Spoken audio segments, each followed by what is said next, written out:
What's up, folks? It is game day Sunday, and we know the most important day of the year is here. And who would have thought that the Eagles would be in this situation right now where they find themselves against the former, also Super Bowl champions from the year prior, not because of the LA Rams. We all know how that worked out for them. But for the Eagles, last time we've been there was 2017, of course, 2018 when they played the Super Bowl. But what are we all chasing? That almighty ring. That Super Bowl championship ring is exactly what we're chasing today. The same thing that Kansas City is going to do with Andy Reid. And no matter which way you look at it, it is a most perfect scenario setup for both of these teams. So we will see what will happen today as the Eagles take on the Chiefs out there in Arizona. At 6:30, of course, we'll be looking for the game to start right now, Arizona time. You're looking at about 11 o'clock in the morning or so.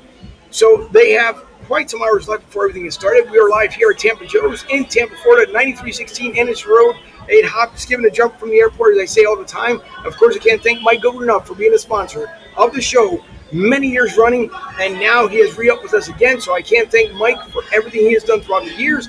Along with Mike Goodwin and his group from Philly to South, they are on the other side. We are inside today. Normally would have been outside, but we had some crazy weather that came through earlier. So because of that weather, we decided to come in. Unfortunately, the grill is on the other side of here to me.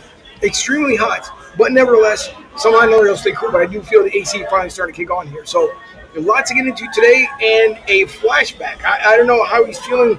I think Fuji's going to have to take out some cobwebs, some rust. I know spray kind of his underarms there to figure out if he can do this all over again because he's here, Sean's here, Brian's here. Maybe a stop by the president of the basketball league. He may be stopping by because David and Evelyn, as I've known, being out there in Indianapolis, they are KC fans. So maybe the commissioner or maybe Kelly or someone else will end up dropping by. But nevertheless, we thank you all for tuning in. And if you're listening on Sports Radio 102.9 The Game, I thank you as well. As we're getting into some pre-game talk with the rest of the game. Rick Marcus joins me here on the other side. It's going to be loud. It's going to be fun. It's going to be a great time. So with that all being said, I'm Angel Martinez, and I thank you guys for always tuning in, for checking us out, and being part of Broad Street South. It is episode 177, Championship Sunday, Eagles versus Chiefs, and welcome to Broad Street South.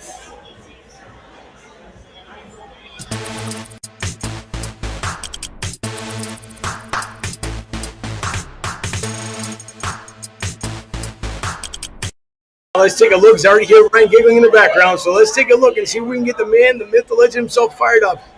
Welcome back to the legend that we know known as the Godfather, Mike Fuji.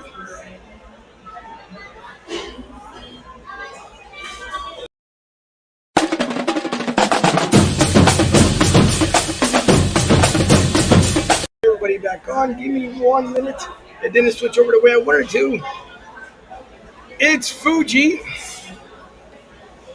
Fuji, give me a second. We still got one more screen left here to go to. It is Mike Fuji and the rest of the gang. Fuji, what's going on? Super Bowl 57 has arrived. The Birds are in Arizona. I haven't lost a beat. I'm back. It couldn't be better. Everybody, how you doing? Eagles Nation. Everybody get fired up. Go Birds. Angel Short. Ryan, how are you? Let's get the 45. You know, it wouldn't take long. It wouldn't take long for Fuji himself to just choke himself just a little bit. That's okay. Fuji, just knock off the cobwebs. It'll be fine. It'll be all right. You'll get yourself more amped up. 6:30. It's kicking off. We're bringing it back to Philly. Everybody get ready. Get down on Broad Street now because it's going to happen. Jalen Hurts, our franchise MVP, real quarterback in the NFL, is bringing it home, and he's going to carry it right to Philly International, right to the lake, right to the Novocaine. Put it next to 52. Let's go. Yeah, so if you guys caught all that, of course, the man is getting fired up. Also, the national correspondent, a.k.a. Kansas City Chiefs fan, it is Ryan F. Ryan, how are you? How's everybody today? See, this is my worst nightmare. This is my worst possible nightmare. That the Chiefs playing the Eagles in the Super Bowl, because I got to listen to people like Fuji all week. If the Eagles win, then I got to listen to it for another year. So, lots to get into. We'll break down the game. I'm pumped. I'm excited. six hour need to get this game on the right foot. Hey, well, we shall see as the fans are piling up in here inside Tampa Joe's. Once again, we are live at 9316 Anderson Road in beautiful Tampa, Florida. Rick actually are flying all the Southwest flights directly. I mean, they're just jumping off the aircraft and just coming directly in here. So that's why Rick is here with us today. And I always appreciate him coming out there. Of course, my lovely producer just off camera on the side there. My lovely engaged producer, more importantly. She's here helping me out. She did a great job out there in Indianapolis. And also the quiet one, also known as the sports contributor, Sean Kilrain. Sean, how are you? Pretty good, man. Hanging in there. I can't compete with Fuji's level. He got it all started, but Super Bowl Sunday, let's go. I mean, can't ask for anything more. That you definitely can. And Joe Reeder, hi from Florida, Fly Eagles Fly. Joe, thanks for tuning in. And Rick Lockman, Fuji. What up, buddy? On the screen, Rick Lockman says, what's up, buddy? What's up, Rick? How you doing?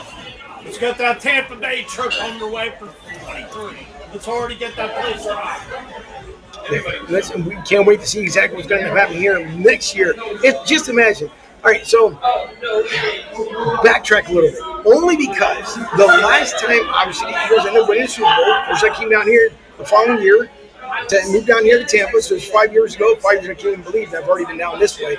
But Eagles didn't fare too well against the Bucs. We all know that Tom Brady supposedly retired. I don't believe that even still to this day, because I got a funny feeling he's not completely retired. But again, we shall see. But yeah, we got Philly coming to town next season. I'm pretty sure hopefully 97.5 will make the trip down here. I know they're going to be down here shortly for the Phillies coming up this month. It's going to be great to see Philly Sports Trips, and we also can't thank our partners, Philly Sports Trips. If you guys want to travel with the pros, travel with phillysportstrips.com. So yeah, and Rick says, Fuji, see you at Cottman, Frankfurt. Amen. Already prepared to go right there, everybody. Let's get 1 million people right there in Frankfurt and Cottman and celebrate all night long. It's going to be something else. I can't wait. I'm feeling confident as we'll get more and more into it, though. But I'm feeling confident as far as the Eagles winning. Big difference from being at the Fillmore, where 94 right now is currently broadcasting. That's where I was with my brother Jimmy Seltzer, a bunch of other guys 5 years ago. So at the Fillmore, it was more.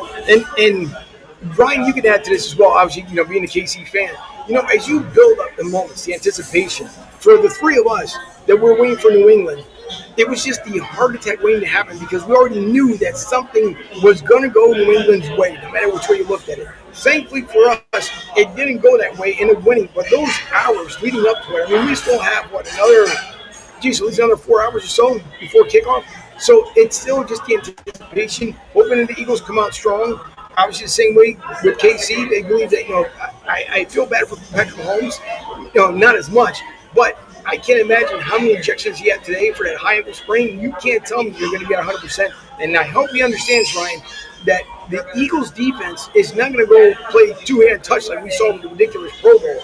If anything, they're going to come after him. So I just want to know, how important is it as we all get ready for this countdown, the anticipation, the feeling, everything that we have, all the vibes leading up to this moment? Well, I think Fuji and I had a conversation the other day on the phone we were talking about the game actually. And look, Mahomes is not going to come out of this game unless he breaks it. I mean, bottom line, he's just not going to come out of the game. Yes, I don't think you can let Mahomes go back there and get comfortable, but I also believe that what the offensive line and what the offensive game plan is going to be is just don't let Hassan Reddick beat you coming off the edge. Anybody else but Hassan Reddick. You're going to see them move people over to try and come off the line. There's definitely going to be a double team on Reddick. And You're fine. What they're going to do with Mahomes, Mahomes will probably be in the shotgun 80% of the time, so he's not out there like a tremendous rush. He can get the ball off. Thank you very much. When you get a chance, come and join us. As far as the game's down to the Kansas City Chiefs defense, because we already know what the Philadelphians are defensively. They got one of the best defenses in the league. But which Kansas City Chiefs defense is going to show up? The Kansas City Chiefs defense today they will have to play the game of their lives to match the intensity on the other side, as far as the Eagles defense goes. But, Mahomes, forget about the pain, forget about all of it. It's the Super Bowl.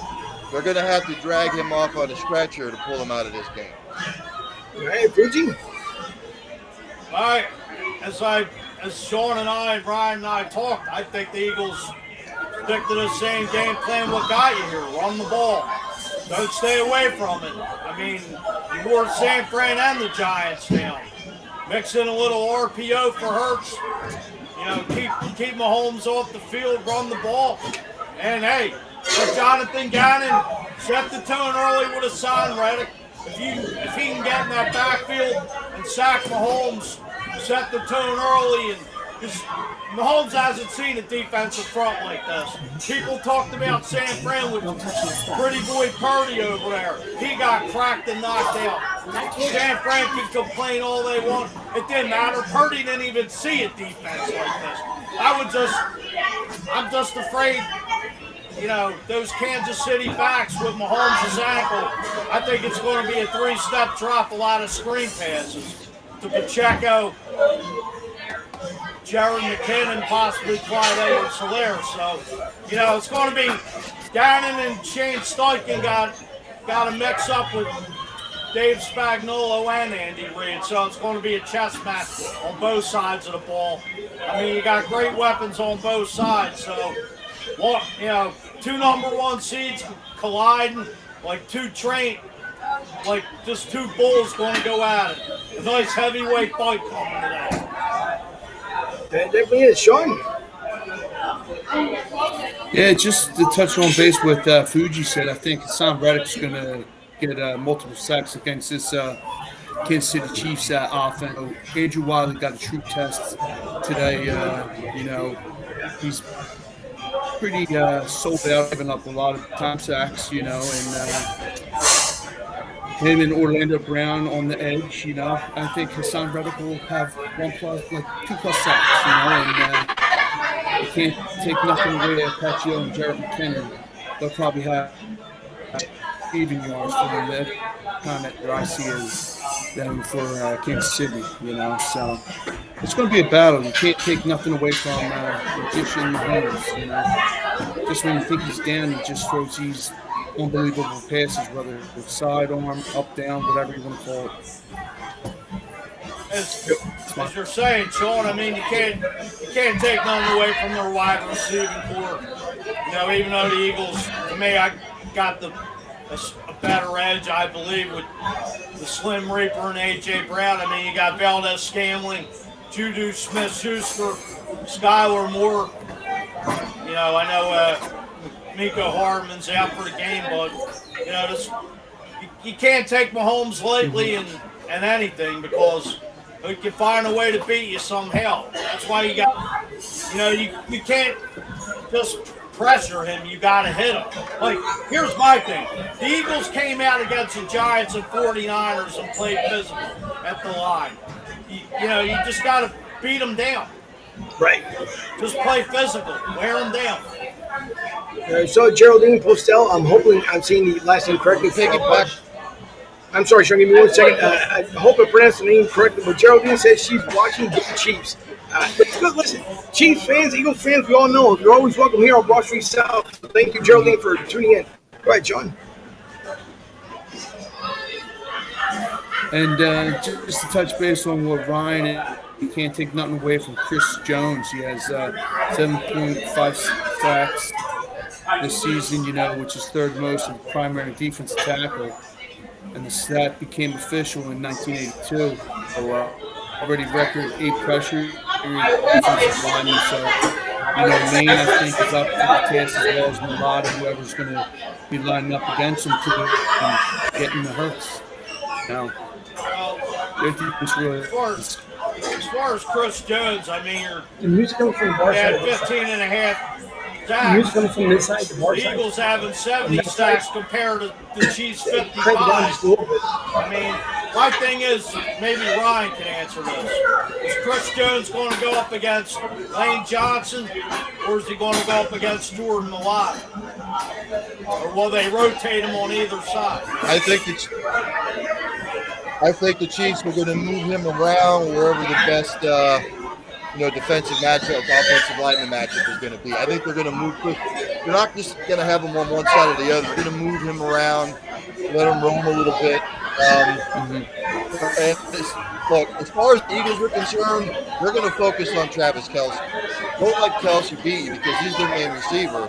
They're going to force Mahomes, Bieniemy, and Reid to distribute the ball, and other people are going to have to step up. On the flip side, the Chiefs defensively, they're going to focus on A.J. Brown. They are probably going to double team A.J. Brown. Yes, you're taking a risk because you can't guard everybody, but I would not want A.J. Brown to beat me all day. Mm-hmm. I would force Jalen Hurts to make good decisions, make them march down the field instead of giving up the big play. That's what I would do. And Eagles defensively, again, if I'm Kansas City, I am chipping Hassan Reddick on the line of scrimmage. They're going to move guys around. They're not going to allow Hassan Reddick one-on-one. They're just not going to do it. Anybody else that beats them, that's fine, but they're not going to let Reddick go off like he did 2 weeks ago, like he did 3 weeks ago, like he's done all year. Believe me, the Chiefs' defense is aware of that. Listen, there's been a lot of talk, obviously, from both sides. On what Ryan said. Go ahead, John. I think Travis Kelce as well, because like you said, he's the main attraction for that offense. Inland got for hands, McKinnon, you just got to watch because Mahomes is bodyguard. He can block, he can catch you out of the backfield. He's a special back, so we're going to go Birds. And much to Fuji's point, like he and I talked the other day, the Eagles offensively, you just continue to do what's gotten you. Run the football, run the RPO, force the Chiefs defense in a bad situation. The game is all about matchup, where you can move people around to get the best matchup. As much as I've analyzed the game through and through, I still think it's going to be, if Kansas City's defense does not show up, it's going to be a long day for the Kansas City Chiefs. That's the crew that I'm most interested in, to see how they perform. Look, they performed great 2 weeks ago. They performed great 3 weeks ago, but the Eagles' offense is a different beast. Yes, they passed the test last week against Cincinnati, which they're comparable to what the Eagles are, but that was at home. Now it's on the road in Arizona. We know the Eagles fan base travels well. It's going to be games within a game, matchup within matchup.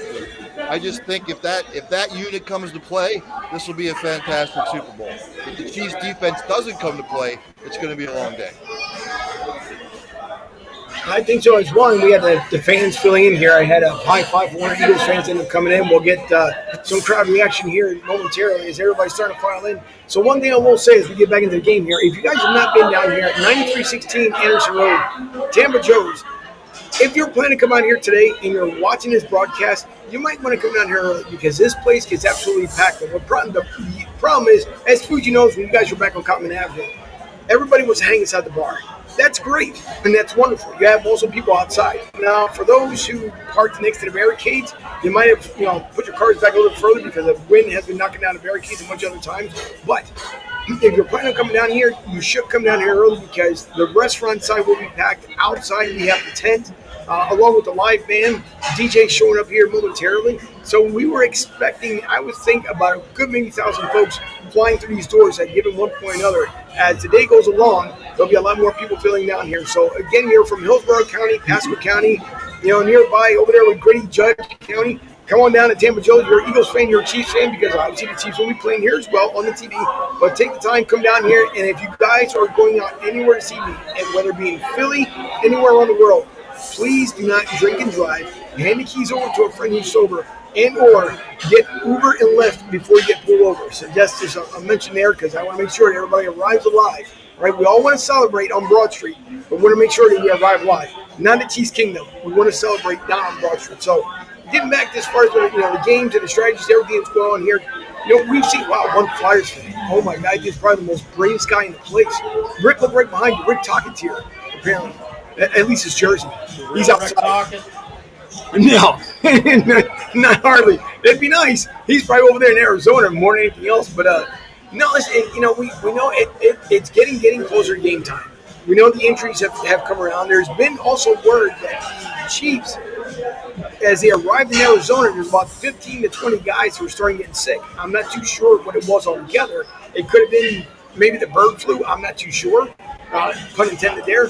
But there's different things that end up happening for them to get sick. So it could have been just a cold, but unfortunately it spread around quick. I don't think that's going to be a hindrance because when guys want to play, they know they're going to be getting down and dirty and playing. Plus, both teams, they practice in different arenas or different stadiums depending how they were set up. So it's completely different. But, I think injuries aside, I'm hoping that everyone right now is 100% healthy. It seems like that for Eagles, the same way with the Chiefs.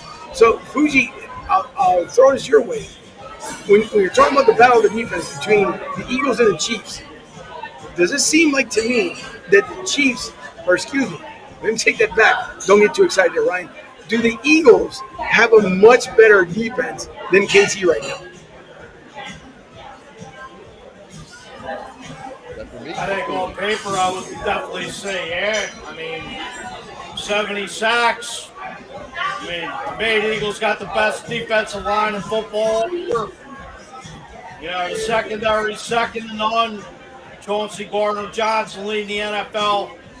And INTs, Howie going out signing James Bradbury to a one-year deal. Big play Slay.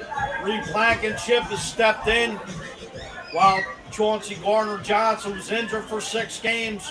Levante Maddox was caught a little injury prone, but probably one of the best slot corners in the game as long as he's healthy. And I believe he didn't have the boot on this week, so got all 22 guys ready to rock. TJ Edwards, a linebacker, Zaire White. So Howie going out and getting Lindale Joseph and Dominican Sue's playing in his 3rd Super Bowl in a row. And I want to give credit to Sean for bringing this up because that stat has not even been brought up. Dominican Sue winning back-to-back Super Bowls with Tampa Bay and the Rams last year going for the trifecta tonight. So, Howie bringing these guys in the middle of the season, stepped right in, shutting down the run, putting penetration up there with the grave digger, Javon Hargrave, Fletcher Cox, Bill Williams and company. As I said on paper, this Eagles defense is stacked from top to bottom. There's no reason that this team shouldn't be able to shut down this Kansas City offense.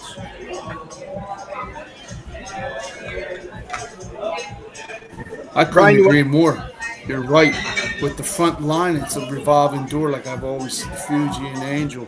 It's like pick your poison. Harpies, Sue, and Reddick is the motivator, the engine of that defense. You could put him in a 3-point stance, stand him up.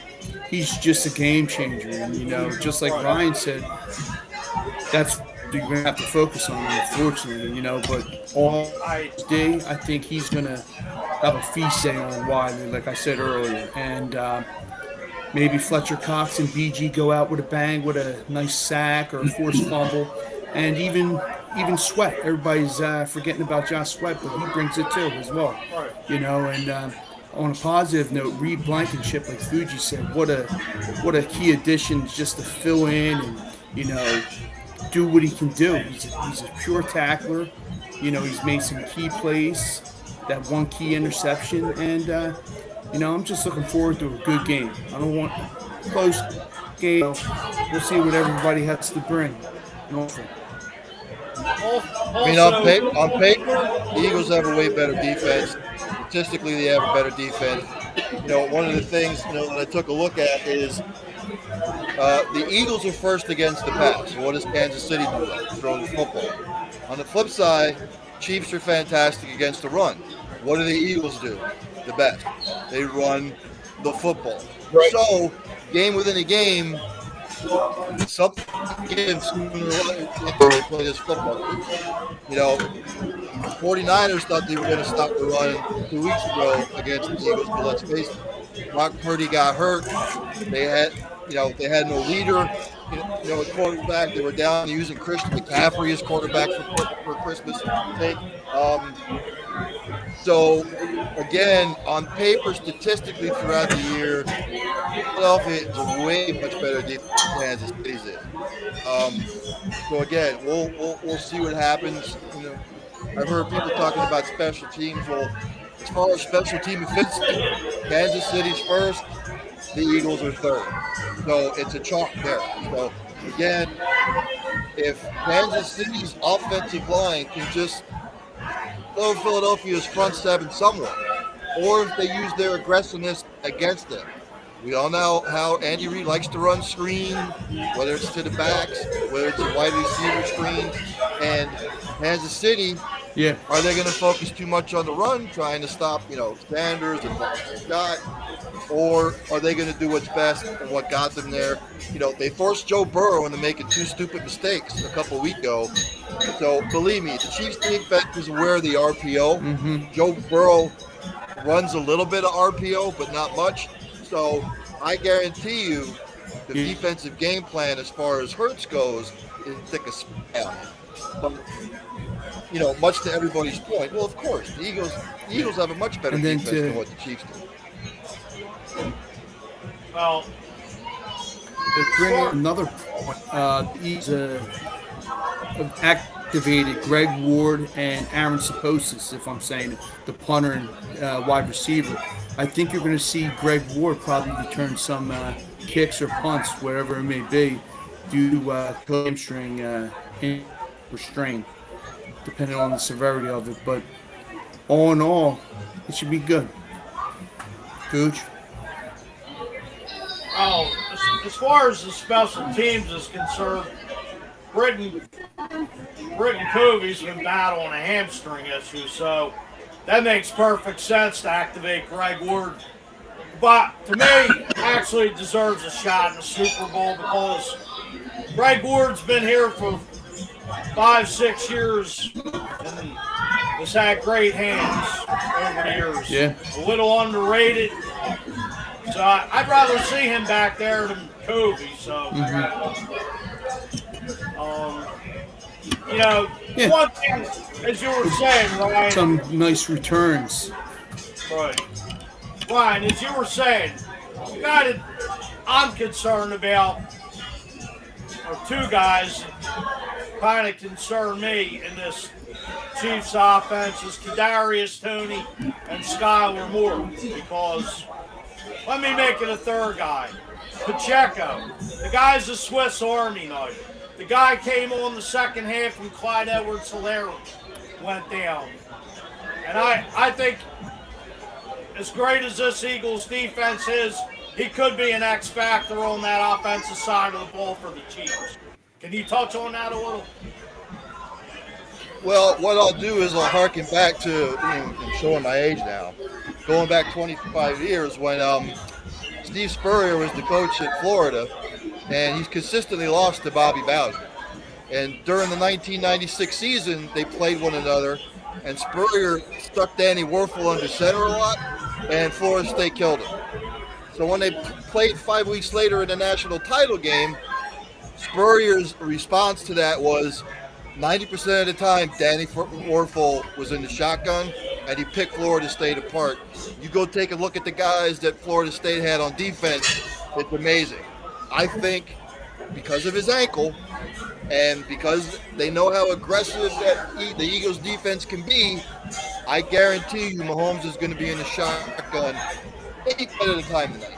80% of the time. He's going to dink and doink. He's going to use the Eagles' defense aggressiveness against them. So I'm interested to see how Kansas City approaches the first two series. If they have decent success, I think that they'll do well. If the Eagles get at them and this is my concern for Mahomes. If the Eagles put a lot of pressure on them, Mahomes has to start running around, then he's screwed because he ripped that ankle. He did 2 weeks ago in the Cincinnati game. Cincinnati forced him out of the pocket, running to the left side, and he tried to dump off a pass, which he did, but he came down on his ankle and he tweaked it. That's what I'm concerned about. And look, the Eagles, a lot of pressure on Purdy, and they knocked him out of the game, not once, but then twice. So, we'll see what happens with that. Well, just to touch on that screen game, like I said, a lot of these receivers going one-on-one could be downfield, and as we spoke earlier in the week, Mahomes' three-step dropper out of the shotgun, just screen passes. And being an Eagles fan, you can touch on this with me, Sean. Andy Reid always loved to use the screen game with Brian Westbrook. And, that could take a lot of pressure off Mahomes' ankle and just dump the ball off. And, whether it's Pacheco, whether it's Jared McKinnon, if they throw Clyde Edwards-Helaire in there,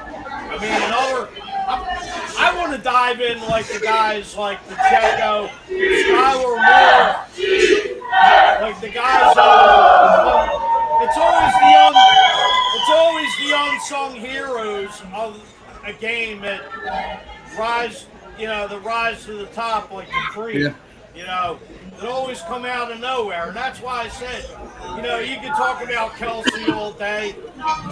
You could, whether it's Valdez Scantling, whether it's Juju Smith-Schuster, it's usually the nobodies that come out of nowhere to win the MVP, for all we know.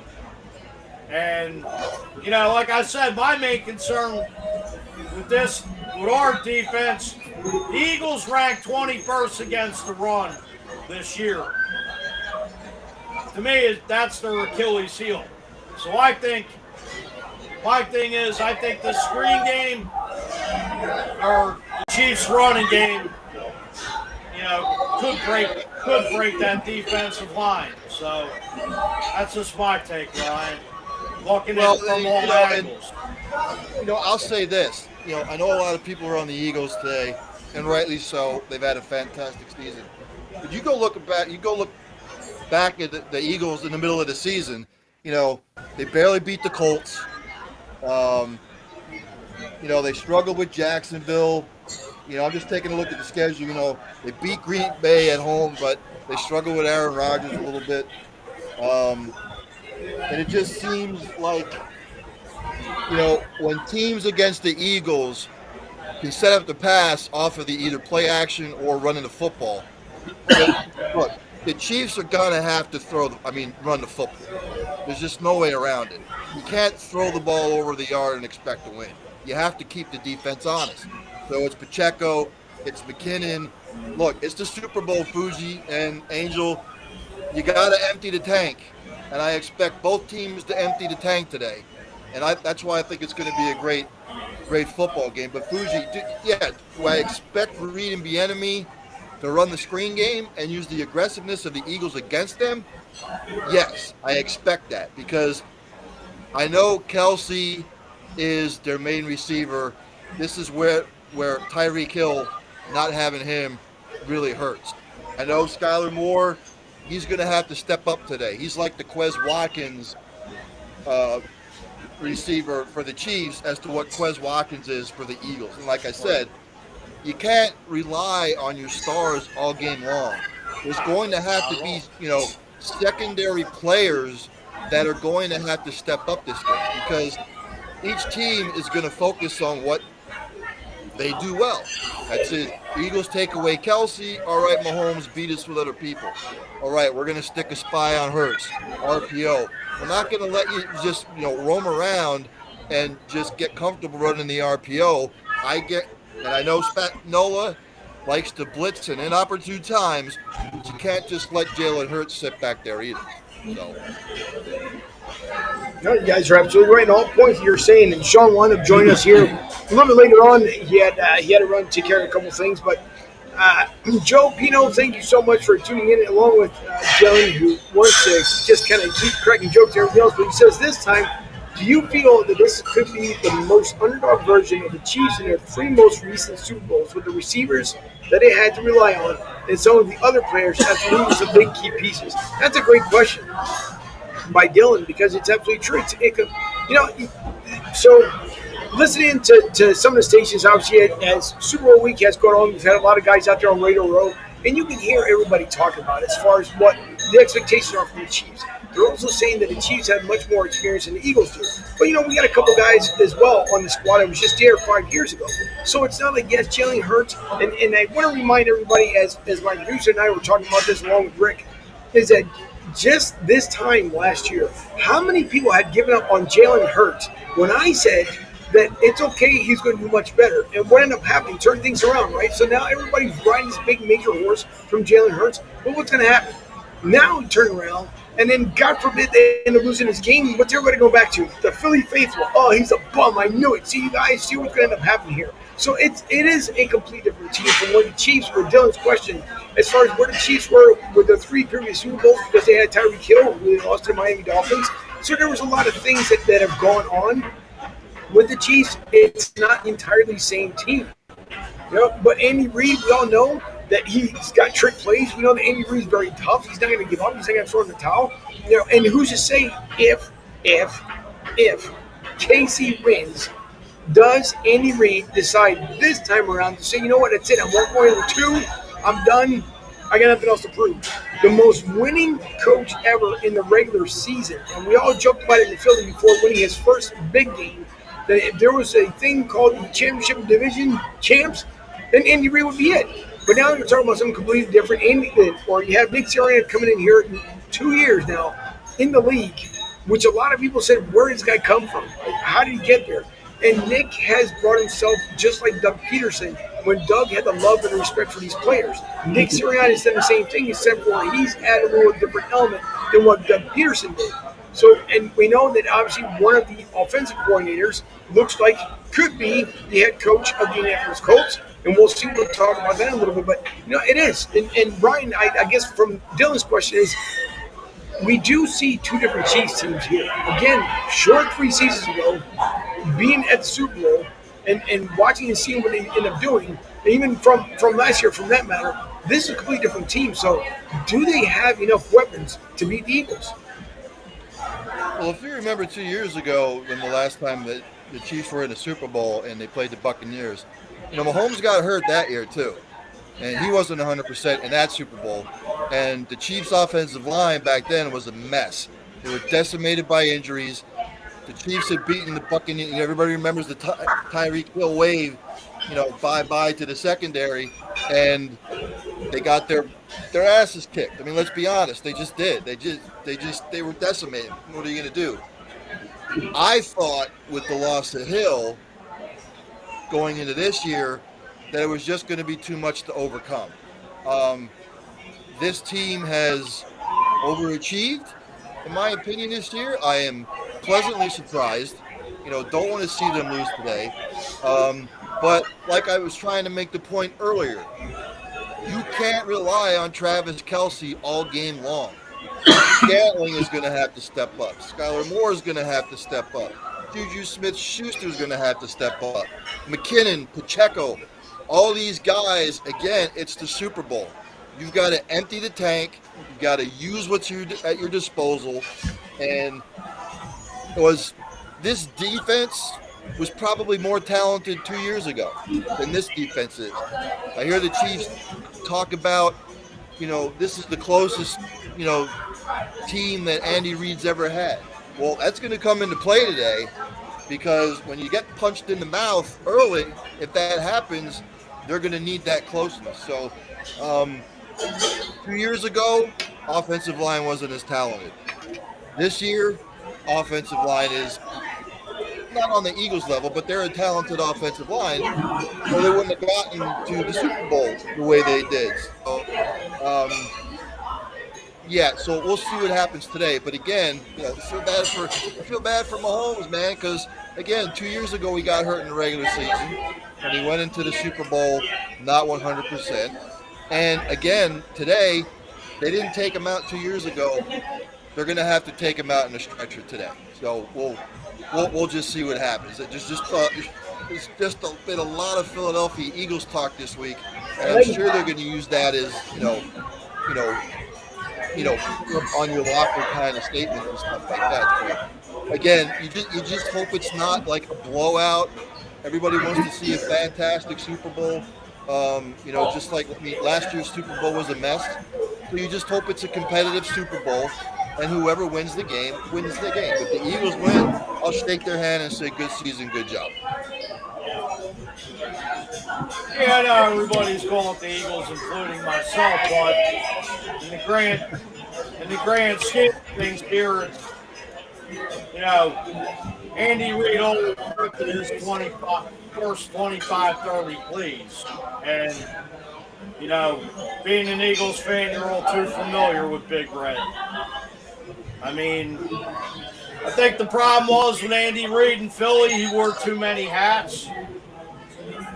Maybe you could answer this because maybe you watch more Chiefs games, but was Andy Reid's clock management as bad as it was in Philly now as it was here then?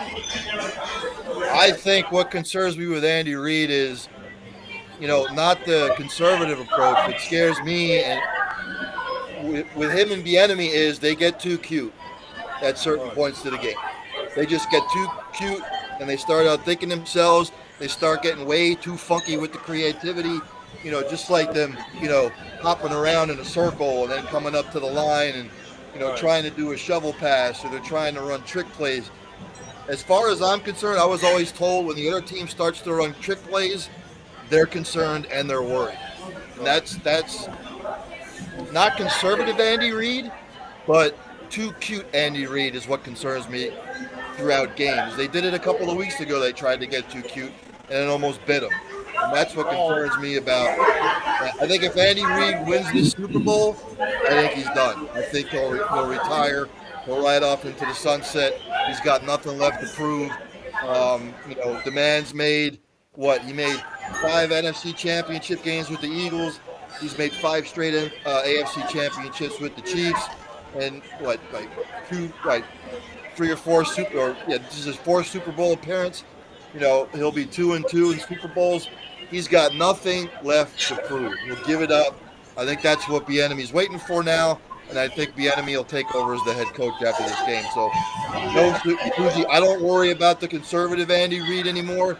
It's just that with the tricky stuff and whatnot, I can't stand it. It makes me want to pull what hair I have left in my head out. So, yeah, if they start getting cute at any point in the game, that just tells me that they are worried about what they're going to do the rest of the game.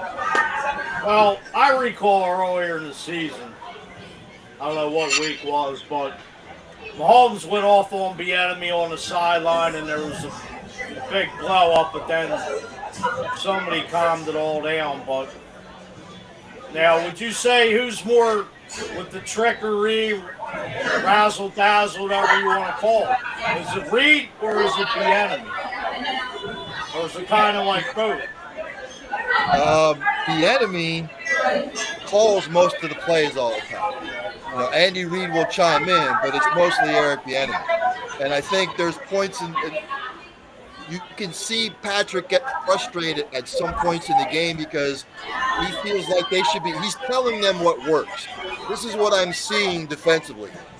Let's run this or let's run this. And when Patrick gets pissed off is when he feels like in this particular situation, we should not be running this anymore.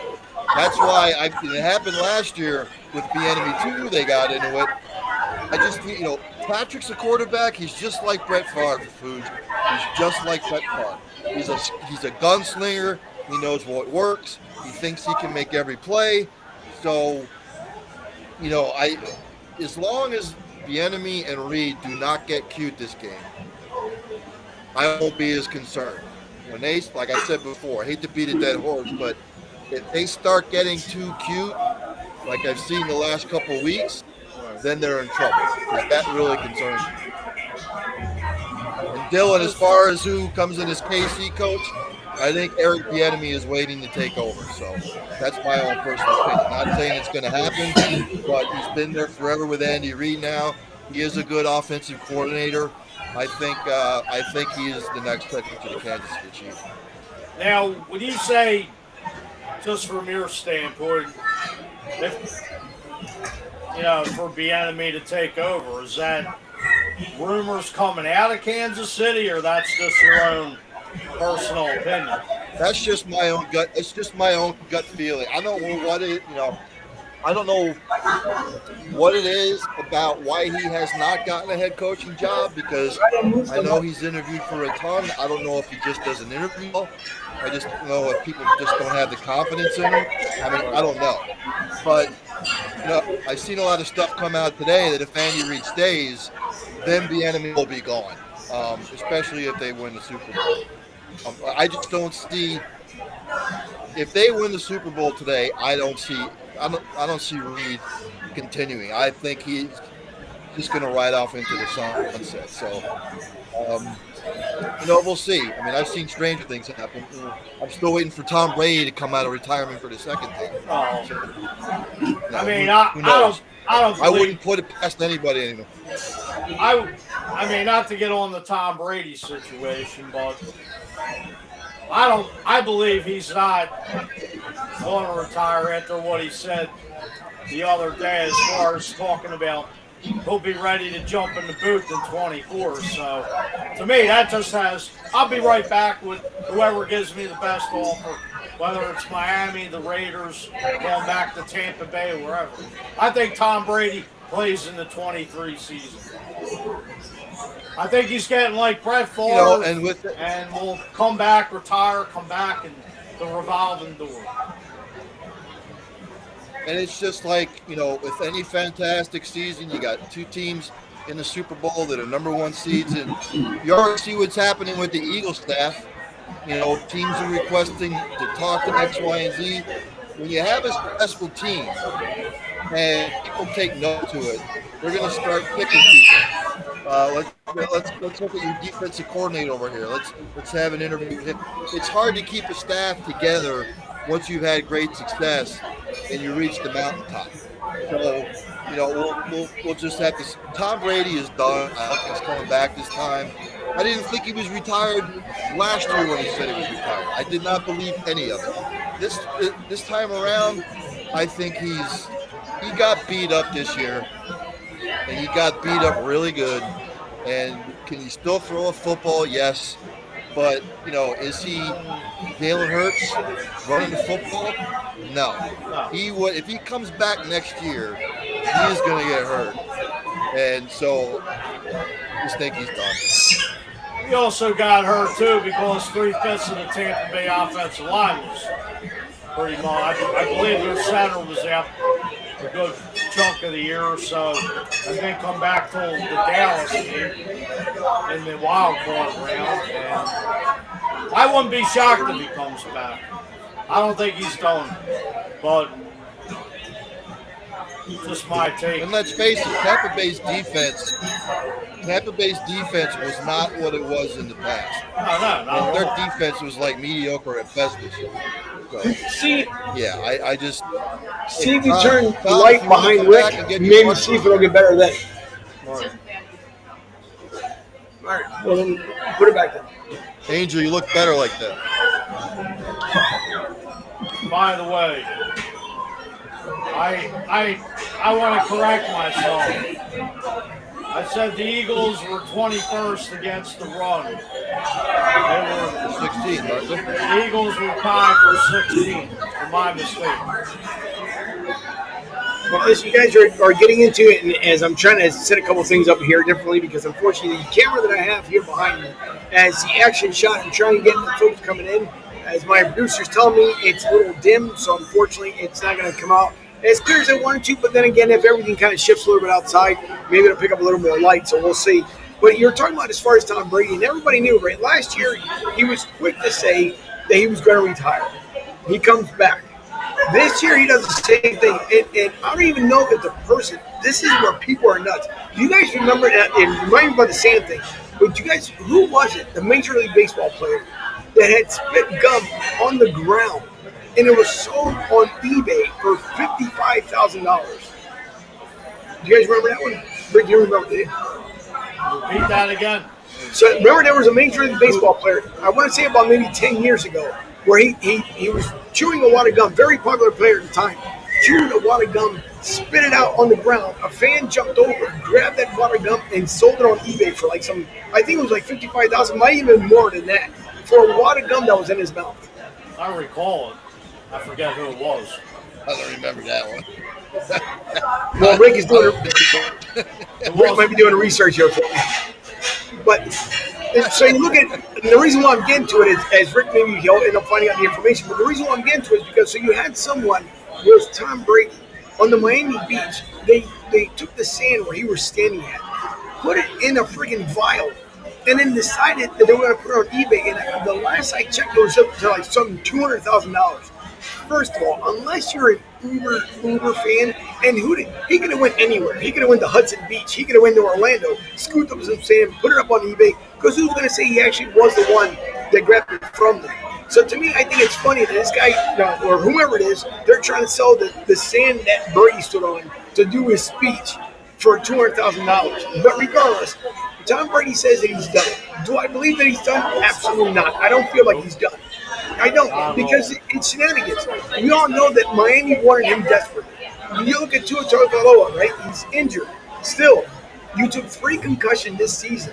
I don't know how many more it's going to take. You're a young guy with family and everything else, and it's just going to be, it's going to end up being a mess. I'm trying to see the name right. Sunflower seeds. Yeah, well, geez, 10,000. That's where it was. Hey, yeah, boy. Maybe if somebody notices me, somebody notices me from Broad Street South out on the street, and I spit my gum out onto the street, maybe the same thing will happen to me. It could be a possibility. Well, you know what? You know how you make money? If the Godfather is at Franklin and Cotman tonight and ends up on a pole, that's what someone's going to take that pole down and sell it for about $20,000. Yeah, why not? I'll be having my miniature Lombardi trophy with it. I'll be like the Statue of Liberty. When you do that, Fuji, make sure that you stand out there loud and proud more than anything else. It's going to be ridiculous out there. But Dylan came back, and we'll get back into the Tom Brady segment here. He says, do you feel that Buffalo is blowing up right now with Diggs and Allen? Up in what sense, Dylan? He'll get back here shortly. The team, or is it blowing up the camaraderie or the chemistry? Then he follows it up with the Bucs defense wasn't bad, but can never get off the field and was gassed out. I'll let you answer that question. The Buccaneers were decimated by injuries on the offensive side of the ball this year. Right. Mike Evans was out for a period. Chris Godwin was out for a while.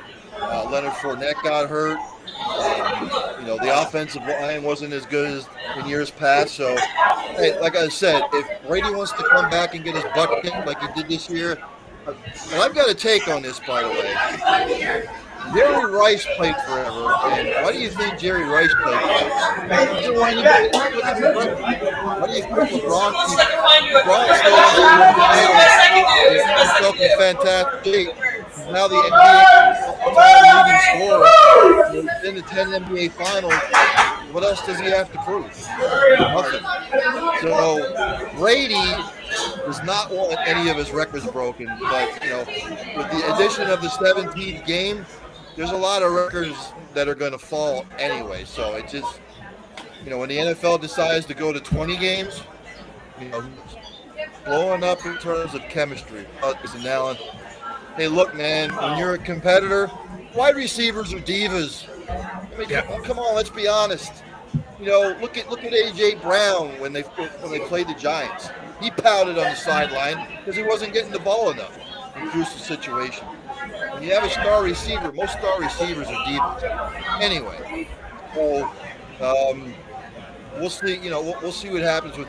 I never thought that Buffalo, because of their lack of a running game, I didn't think it would serve them well in the playoffs. And in the beginning of January, what happened to Tamara Hamlin, that took an emotional toll on that team. So as far as Buffalo goes, they need a solidified number one running back, and they don't have it. That's why, this is just my own speculation, and I know Saquon Barkley says he wants to stay with the Giants. I would not be too surprised if Buffalo pursues Saquon Barkley. Well, when you touch on Damar Hamlin, I want to say this. From what that man went through 7 weeks ago to being on the ESPN Awards the other night, that man has made leaps and bounds, and God bless him. And for him to want to come back and play in the NFL, I take my hat off to him. Yeah, God bless him. And they said that he will. They said he will be able to play football again. So, which is amazing. Good news. Yeah, obviously he was playing again. That was absolutely insane. Initially, when it happened, I thought it was a helmet-to-helmet hit, and then obviously it turned out to be something completely different. Because on the initial contact, that's the way it looked when he turned his shoulder and then hit DeMar. It wasn't like he was. So it wasn't a forceful helmet hit, but when he stopped and turned, he wanted to cut. That's when he ended up getting hit. So when DeMar came up and then falling back on, originally I thought it was a helmet-to-helmet hit, but obviously it turned out to be a cardiac arrest. So God bless him. Well, just watching that replay, the way him and T. Higgins collided, I think T. Higgins' helmet hit him right in the chest. And Damar Hamlin got up very fast. And I guess with the blow to the chest just shocked his whole body and his heart, and he went right down. And I think that was the big blow right there. I mean, if you watch them just collide like two Mack trucks head to head, he took a shot in the chest. Right. That's basically what triggered the whole thing. No, it did, and if you the same with ball. So to be on the flip side there, I got the flip side back here. But to be on the flip side, you also look at T. Higgins. How many threats did he receive? Which to me, it's absolutely ridiculous. There was no reason for a man to get as many threats as he did. And it's the nature of the game. Unfortunately, we've seen a lot of helmet hits. Don't get me wrong. Again, this is not one of them as we're talking about it right now. But it was ridiculous for T. Higgins to get all this hatred and everything else. I mean, it could happen. How many times have we not seen people just walk down the sidewalk, a simple sidewalk, and end up having either cardiac arrest, something happen, they pass out. Things happen in life. But I can't believe that he had so much anguish towards him, which to me made absolutely no sense whatsoever. But then again, it's football. It's what he expected. Dylan says, I think he's Hamlin's a warrior, which he absolutely is. Again, the only one that I will make the argument for, as far as that I personally believe should not be coming back, is Tua. Again, 3 major concussions that you had. 3. And they're basically back-to-back, and then you're out for that week. Again, they do the whole, we're going to do the protocol thing. They're going to make sure that you're fine in the whole 9 yards. And then I'll come to find out, then he gets knocked out the second week. So then does it come down to it? And I know we all know these guys want to play. We all understand this, we get this. But my thing is it too much of the player's ego? Or is them telling their agent, my contract says that I'm the starter, I'm going in there, I'm going to play, and Ryan, I'll start off with you with that argument.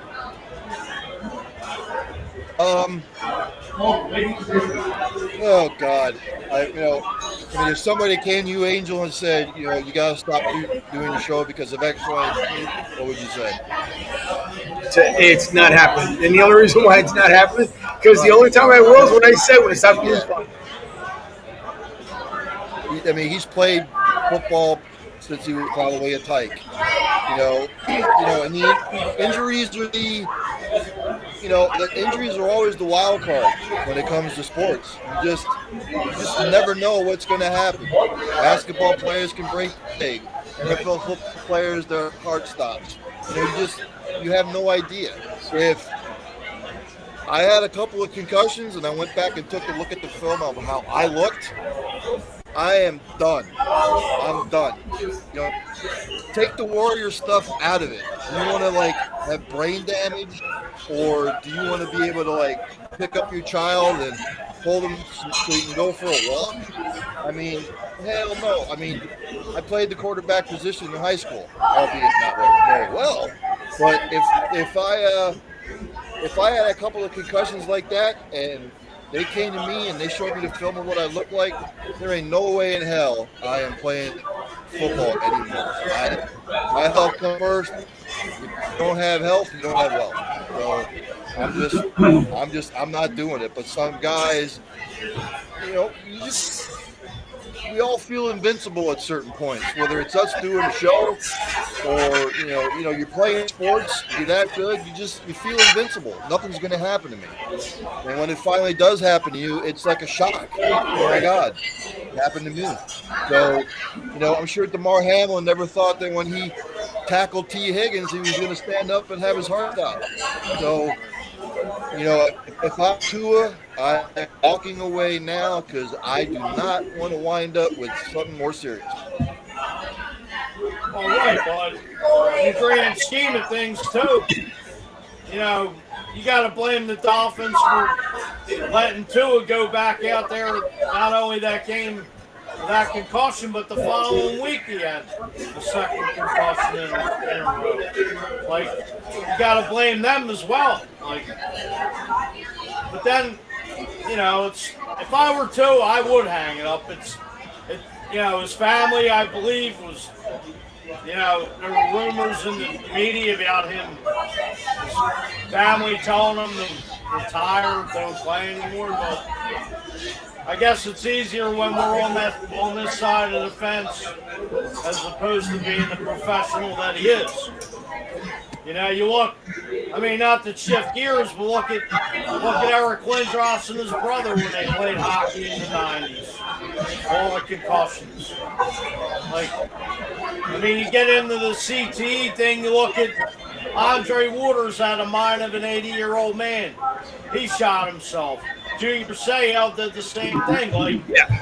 Your mind just goes to, hush. You can't. And a couple years ago, Jim McMahon was even having CTE issues with all the hits he took, and a bunch of other players. I remember. And look at Mike Webster. There was a guy on the Eagles a couple years ago that played on the Super Bowl team. This was either in 2018 or 2019. Lamar Grugier-Hill left the game due to concussion protocol. He shook it off. He went back out there, and then he finally admitted that he had a concussion. And I believe after that, the Eagles never re-signed him because he didn't know what the heck was going on, but wanted to go out and play the game, but couldn't recall what happened. And then, look at what happened to Demaryius Thomas. All right. Another guy. A lot of the injuries you guys were talking about, we had. Go ahead, Ryan. Go ahead.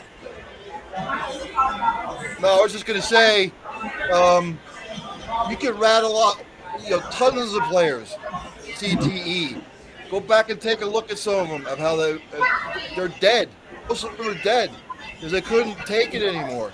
And you would think guys in the NFL that suffer multiple concussions with all the data. I understand it's something you love to do, and I understand you're getting paid a lot of money, but if you don't want to have anything else happen serious to you, you want to be able to enjoy life.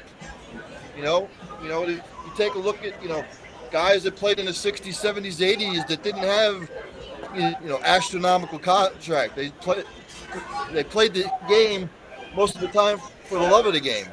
And if I had a family and my family saw me like that on a Sunday, not once but twice, I'm done, man. I'm done. I can't do it anymore.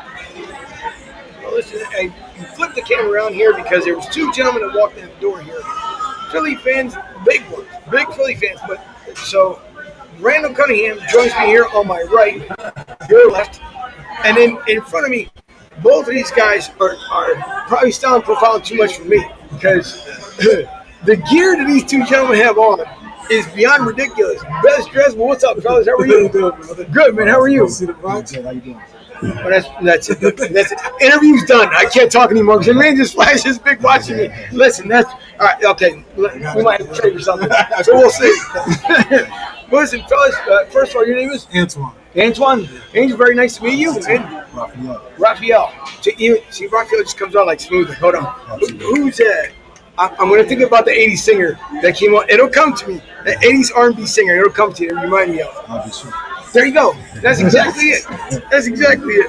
Listen, fellas, thanks for joining me. And as we begin to end a lot of the Eagles conversation here, and in case you guys are tuning in, we thank you for tuning in to Broad Street South, also Sports Radio 102.9 The Game. We thank you very much, along with the Basketball League. But with these two gentlemen here, you guys are walking in. Obviously, the place will be filled up here shortly. We got about 3 hours and change before the game starts. So I want to get, number one, an early prediction of when you think. And again, so you guys, he might be just slightly off camera. Randall Cunningham going first. Okay.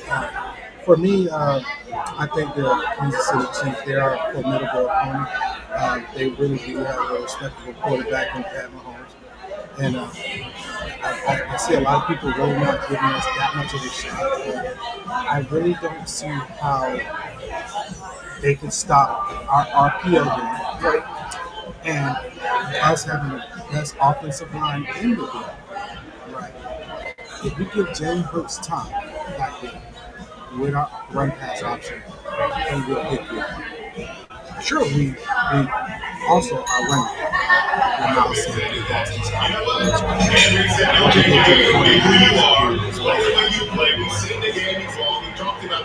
How we able to run the ball. Something that I don't think is There you go. I wanted to hit you, and I hit you harder than I could. So that's all So, that matters. Your teammate, you don't care what we they will get run back in. The longer they help you win, and that's the thing about football. Bring the other guys together to become one player is not a factor, and especially when you try to sack with Hassan Reddick, Mark Gray, and Fletcher Thompson, front forward, that line of ours, we're going to disrupt their offense. It's going to come down to who makes mistakes. They don't make mistakes. They just like you don't. We're going to capitalize on those small things, those areas. And you got to play in the front of ankle. Is that ankle really what they said? Is he really there? Right. I think the Eagles put it off 30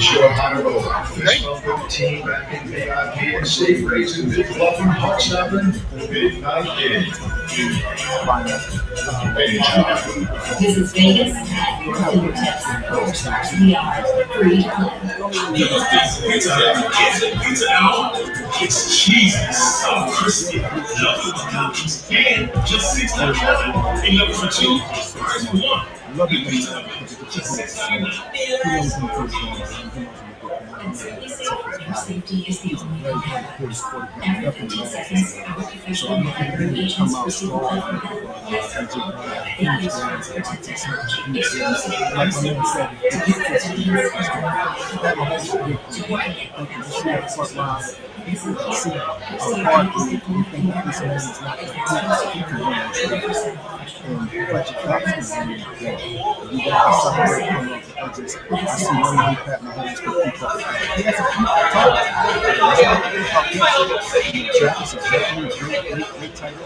We had some other guys.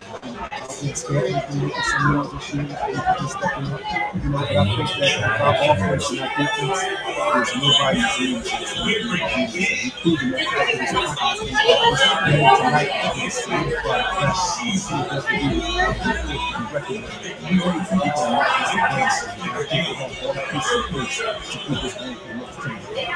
So you guys, you start thinking about it, right? Like 5 years ago, we were here. 5 years ago, we were a lot more nervous. than we are right now. Absolutely. So it's a complete different field, a complete different vibe. We saw when Jalen went down for 3 weeks, a complete different team as well.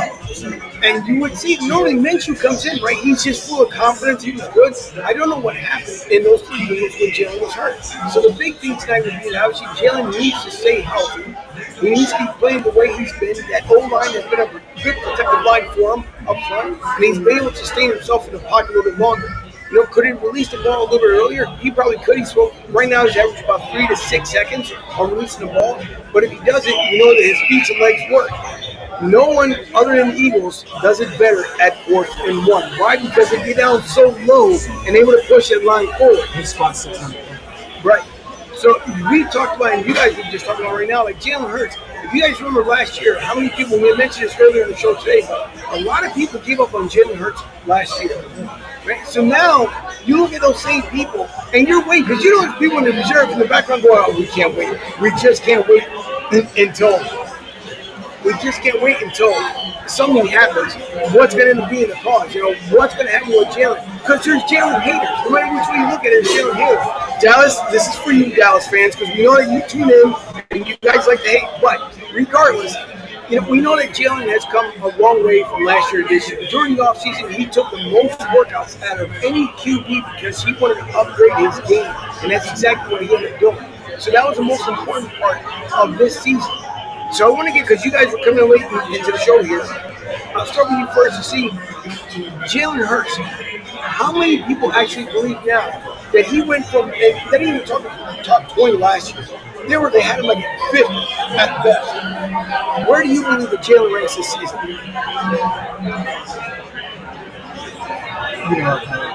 Fans might call me slightly biased. I would say Pat Mahomes 1A, Jalen 1B. That's where I'm going with. Barring his injury, Jalen was having an MVP season as well. 21.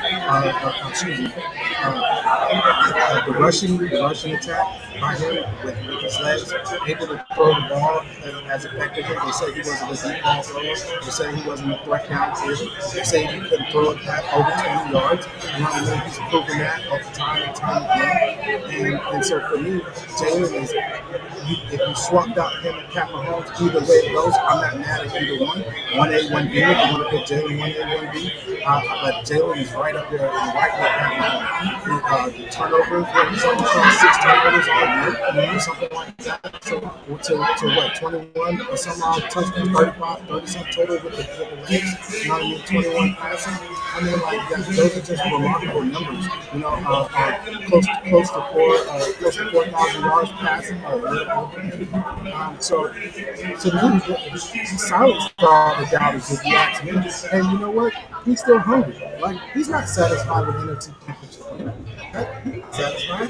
That guy says, I'm starving for this. That's what he said. I'm starving for this. Anytime you got a quarterback that on their off time, they're still in the film room. AJ Brown said he would FaceTime Jalen. Jalen would be at the stadium still. Studying. He texted Nick Sirianni on their off down and said, hey, we need to go over film. And he said, Miss Sirianni got on him about it. And he said, we got an opportunity to do something. Right. So I need you. Him and Nick went over what they saw on film. So we got to love him. We got to love his intangibles. We got to love the person that he is. And frankly, for me, like I said, barring the injury, I would give everybody the nod on Pat Mahomes. But without that injury, I think Jalen wins the MVP. Okay. Before you answer that one here, so as you bring up Patrick Mahomes, everybody, and Rick had talked about it, we also talked about it a little while ago, but Pat Mahomes, we all know, different story when he's 100% healthy. Everybody knows this. Right? If he didn't have the high ankle sprain, you probably have a little more nervous tension in your system. We all know what Patrick Mahomes can do. The man is crazy with his legs. Right? The only quarterback that sidearms it like there's no tomorrow. Right. So we're talking about two different guys here if you start looking at it. But now, high ankle sprain, again, some of the guys have been nursing a cold or COVID or something else. I think it's been more of a cold now. Not because I don't want to say COVID, so they can't play. But again, and I'll get back to you here with a Jalen question. Two of the youngest African-American quarterbacks, right? For those of us who know that the youngest black quarterbacks we've ever seen in our history, our lifetime. If you look back at Tony Dungy years ago, right? We had two black head coaches in the Super Bowl. So for these two young men, and I want you to add to this when it comes to Jalen Hurts, would we ever, other than Jalen being as popular as he is, would we ever in our lifetime see history, not only the way it's playing out right now, on top of also it being Black History Month?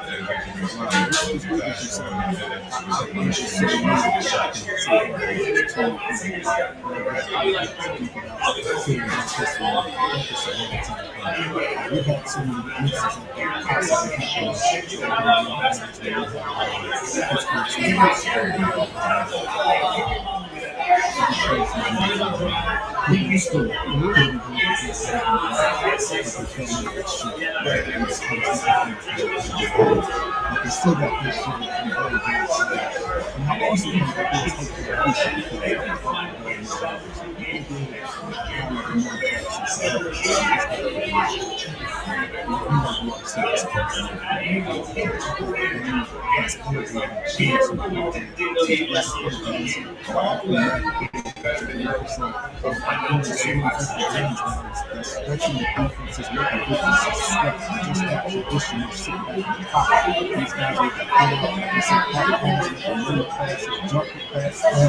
it's like basketball, baseball, and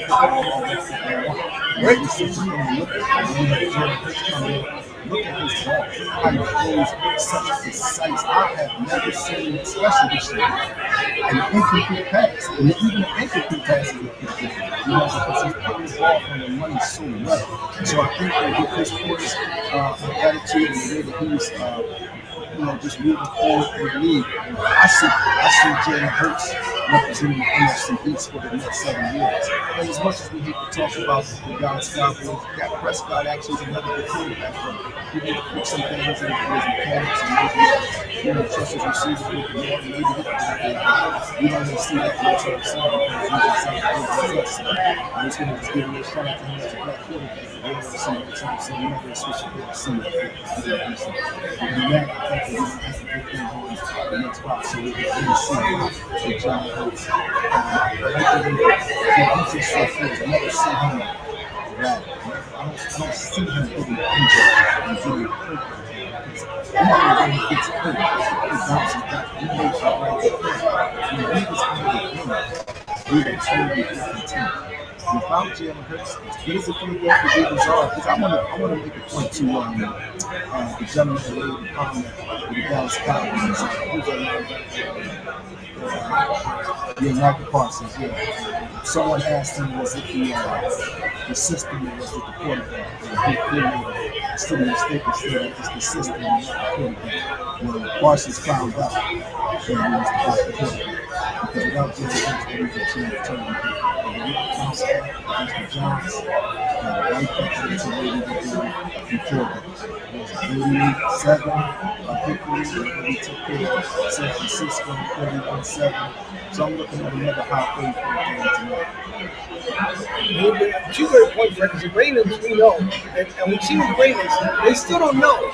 Tim Harbaugh should know. He's got his quarterback in the future. Playing with the man, right? We saw what happened with that. And even if we're not Dallas fans, again, Dallas fans don't get too excited.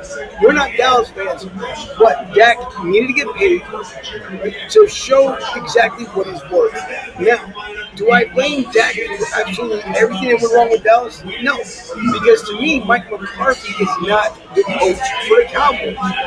And if we're being completely real, he's not. Obviously, Green Bay got rid of him for some reason. Now, let's just look at the trust that he's putting up the kicker that literally almost single-handedly tried to blow against the Bucs. I mean, he missed 5 straight field goals. He should have been going for 2 points every second. Right, absolutely. I mean, so you're right. And I was saying to myself, what's wrong with McCarthy? You have a lot of trust in your pitching, and you don't put the trust in your pitching. What's wrong with it? So you're right. I think that was a very, very good job. And if they don't get a big coach, they're not going to get it next year, next year, next year, next year. You know, you can prepare the quarterback for the consider that you like. So I just think that the narrative that they say we haven't played anybody. That's the narrative. That's the one that really does it. He has the Philadelphia Eagles beat. How about this? You take that up with the down in the league office about who we play. You line them up, you knock them down. You don't select who we play. Right. Whoever you put in front of us, that's who we play. I don't want to hear about it. They're an NFL team, aren't they? Whoever team we're playing, they're an NFL team. We beat them. That's just the bottom line. It doesn't matter. And the way this team is playing, it didn't matter. And we watch football. I watch football. I can tell you the quarterbacks, their skill set, and all of that. We would have beat Buffalo. We would have beat Cincinnati. I really don't see a team that would have matched up with us. I can say, you know what, I'm scared. I didn't see any team that was scared. Josh Allen's a great quarterback. Joe Burrow's a great quarterback. I like him too. I believe so much in our front four and our offensive line that I really don't see any team that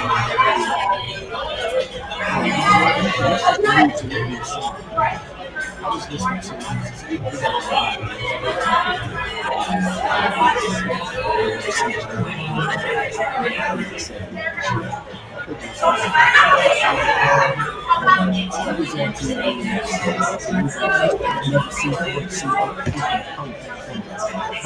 deficit. And all these people they see the video against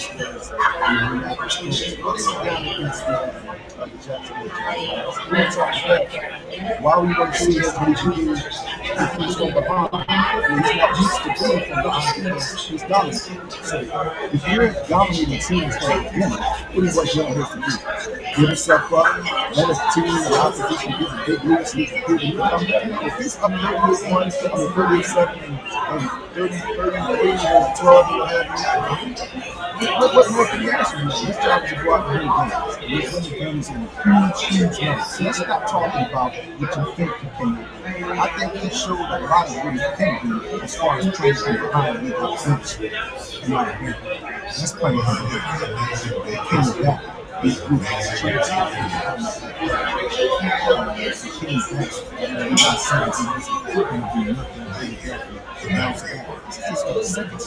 second year start. He's just in the Super Bowl. Just lay off. Just admit the fact that this man is going to be here for a long time.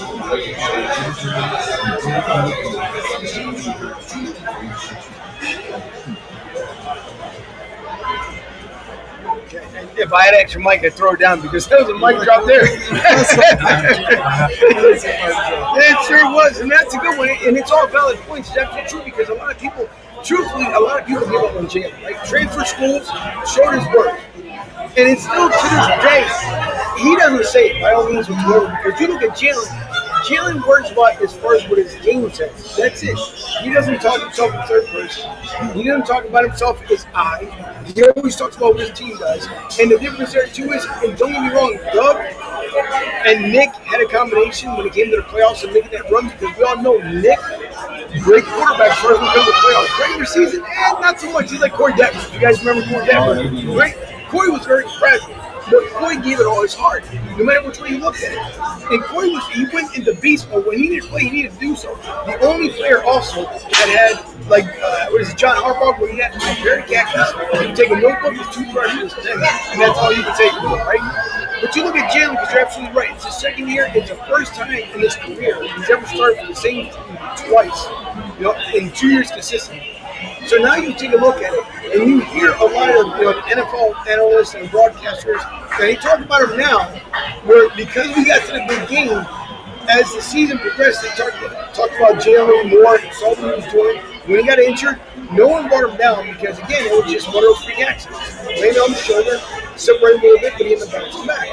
We saw what Young did. He was down really mad. Right? He got injured. What did he do? I've never seen anyone like T.O.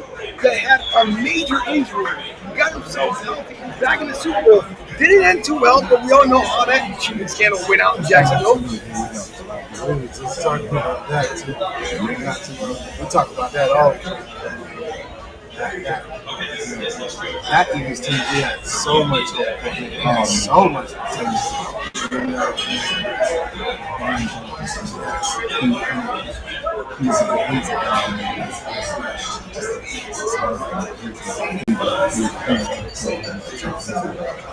I'm a Westbrook.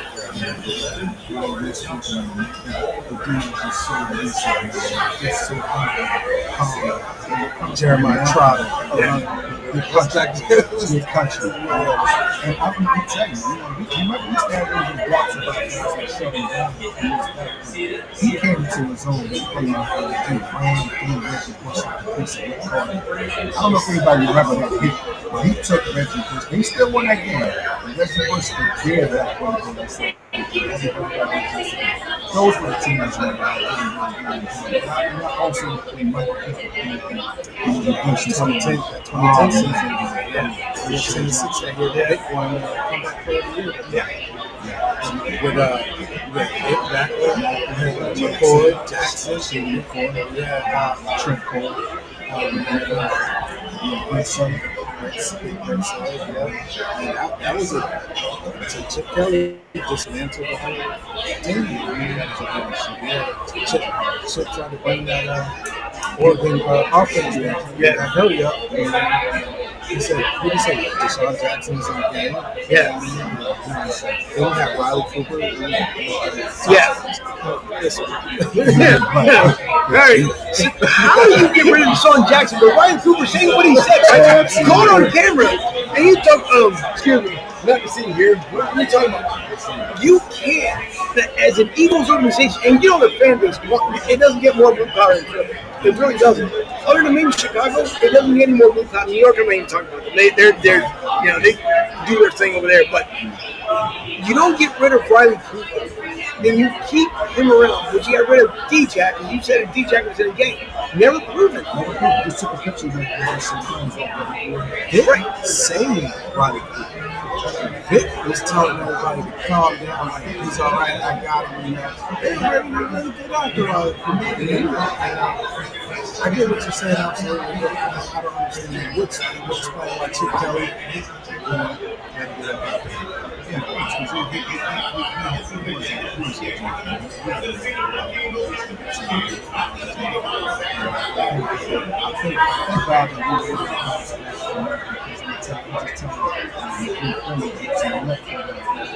Deshaun Jackson scored. When that young man came in and doing the thing that he's doing, I kept saying to myself, we need Deshaun Jackson. And as I started reading this one, he's a baby Jackson. He's a baby Jackson. And he's a little bit more humble. But he is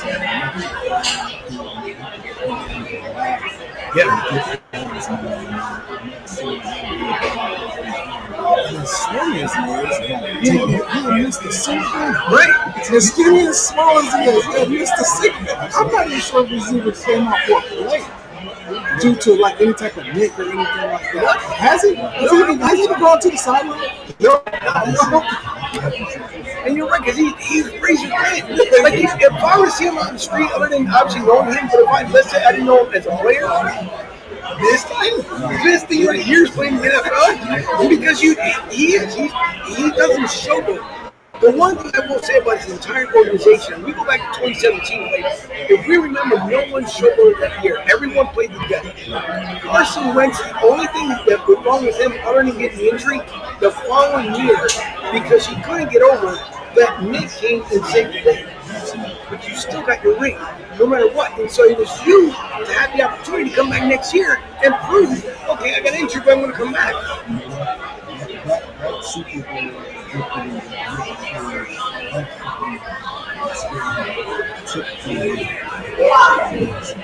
because Carson Wentz will not be able. I don't think Carson is coming in 2 weeks because he will never be first. Right. I think that's going to be the I've seen I've seen that happen. I remember final game, teams. We made 151 when Nick Foles stepped up, but then the very second year, he was just a fingertip catch away from getting outside. And I love it. And we were driving. The Saints had to stop us like that whole game. We were walking, Nick and marching straight down the field. And Alshon makes that catch like 10 times out of 10 minutes at a time. I remember what it was. It was the slam. It was the slam. He missed it right on it. Intercepted. I wasn't hard on him because Alshon, he was I was upset. He couldn't get upset. Just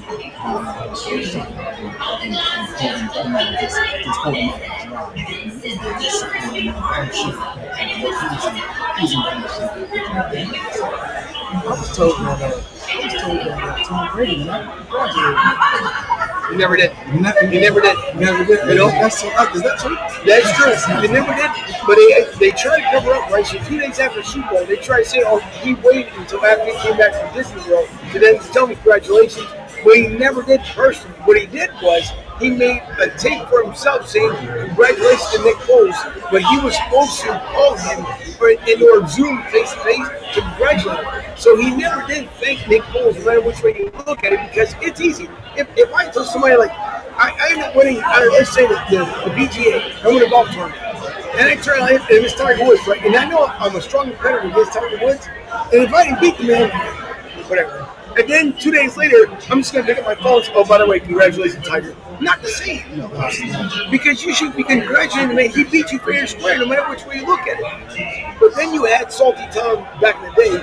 Now you got Divorced Tom that we can talk about for days because somebody, Antonio Brown, not trying to drop too many names, but Antonio, he wanted to get into his head, and he actually did, right? Yeah. So, I mean, we can talk for hours about all the stuff that we can go as far as throwback. Same way with Chip Kelly, all the nonsense he did. He has not been successful either. When you look back to his college career now at UCLA, has not been successful after he turned his own curse on himself. You can't do what you did at Oregon on the NFL level. He's never over. You're not going to get the same speed you do from 21-year-olds to 23-year-olds. That's a whole completely different story. So for him to try and turn out and be the Oregon Ducks in the East, it just wasn't going to work. At least not in my book.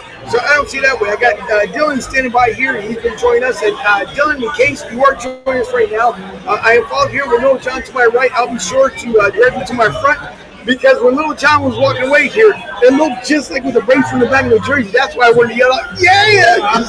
When you were walking away. But Dylan, thanks for joining us, Dylan, our Tampa correspondent, also with the Toronto Blue Jays. Dylan, thanks for joining the show.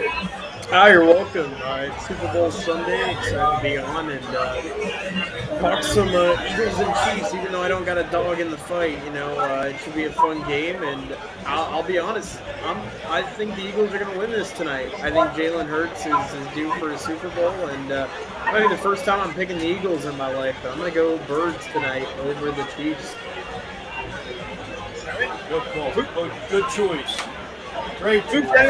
If you want to join the conversation we talked about earlier, I know I had you guys off here on the side, but if you want to interject on any of the conversation we had here in the last 15 minutes. Not much I can really interject. I mean, I'm just looking for a good game. I think as Ryan and Mike Fuji had said earlier, I'm just hoping for a good game tonight. I mean, Andy Reid knows this Eagles team well. I mean, obviously, he didn't coach a lot of the players that are on this team, but he knows this organization. And for him to beat the Eagles, this will be, as Ryan said, this will be a storybook way to end out your career, beat the team that you formerly coached for. So it's going to be interesting to see, what's going to happen here in tonight's game. I think what Ryan said for tonight's game, I think what the big key is going to be some of these trick plays. And I think the Chiefs just kind of getting a little too antsy, if you will. And I saw this message too. Mulata scoring a touchdown is interesting. I like that pick there. I think he could be remember, he's a former rugby player. The guy ran and played rugby. He was very successful in rugby. he could be. That would be a very cool Super Bowl moment if that could happen. So watch out for the lot. And they even predicted it in the NFL Network pregame show that he could be somebody who could actually score a touchdown rushing the ball. Wade Johnson scored a touchdown last year at home against the Giants.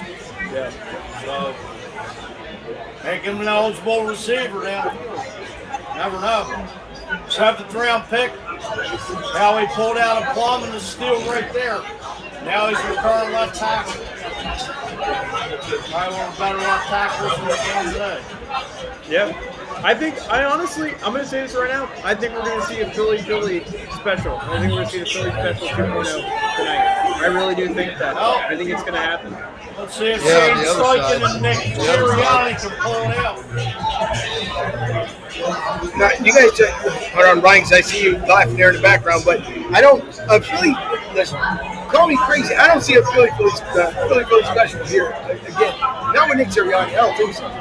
If anything, I call me crazy. I think Nick, if he's going to do something like that, it's going to be something like his playbook that he had saved all season long, like Peterson. I just don't see it because there'll always be an expectation from KC doing something like that. Now, would I see KC doing it? Probably. Never know. Like Ryan and I talked about, Andy Reid always has some type of trickery or razzle-dazzle. He did it here with the Eagles. So, and you know us Eagle fans know Andy Reid all far too well. He could pull something out of that playbook.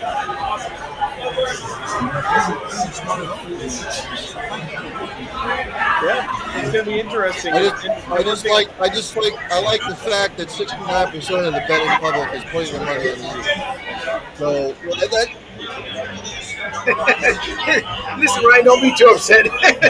Don't be too upset. It's okay. Casey's going to do their thing. Don't worry about it. But hey, everybody knows it. We've all heard throughout the week that obviously the Eagles have taken over.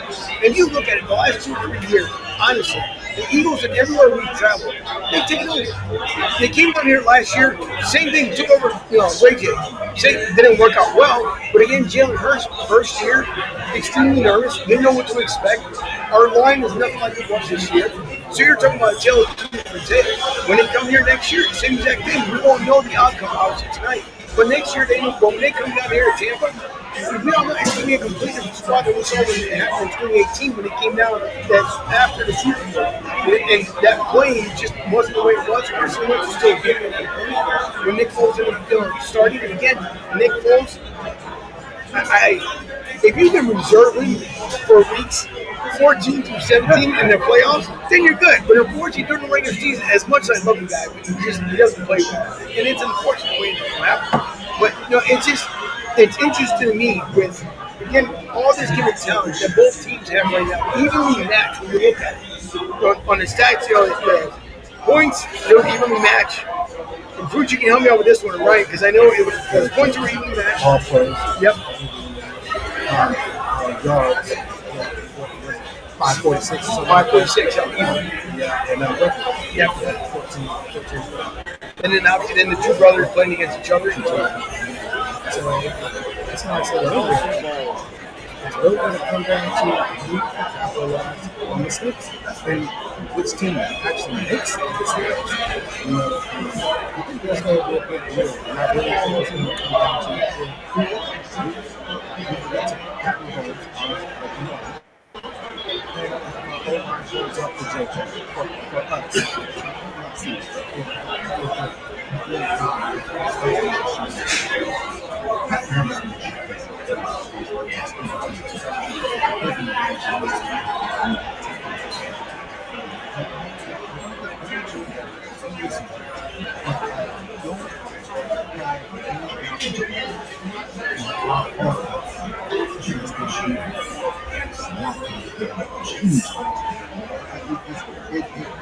It's set up so well. You have it off no secondary.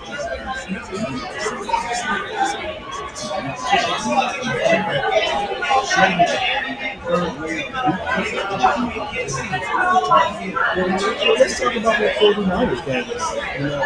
Suppose you have What did we win? 238 or something like that? Something along those lines. But they, Jalen, let's call it what it is. Jalen didn't have the best game. Like they said, he didn't need to pass it. You know, with threat of the Eagles run pass option, how do you, this is the real question, how do you stop the Eagles run pass option? I'm thinking from a defensive coordinator standpoint. The 49ers, who's got linebackers that is really good.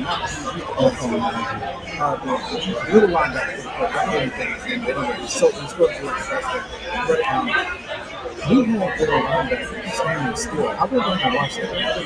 And Jalen is so smart at moving. And he gets to the last minute to decide, the last second to decide what if I'm going to hand it off or if I'm going to pull it back. I'm going to throw it or I'm going to run it. Like, how do you stop it? Like, there's a three-headed monster, and then you got to account for Jalen as another running back. So, as a linebacker or as a defensive coordinator, you're really scratching your head. And you know the Giants' defensive coordinator is stubborn. You know? And he didn't have an answer for it. And I don't think Kansas City did. Well, let's talk about the running back. It's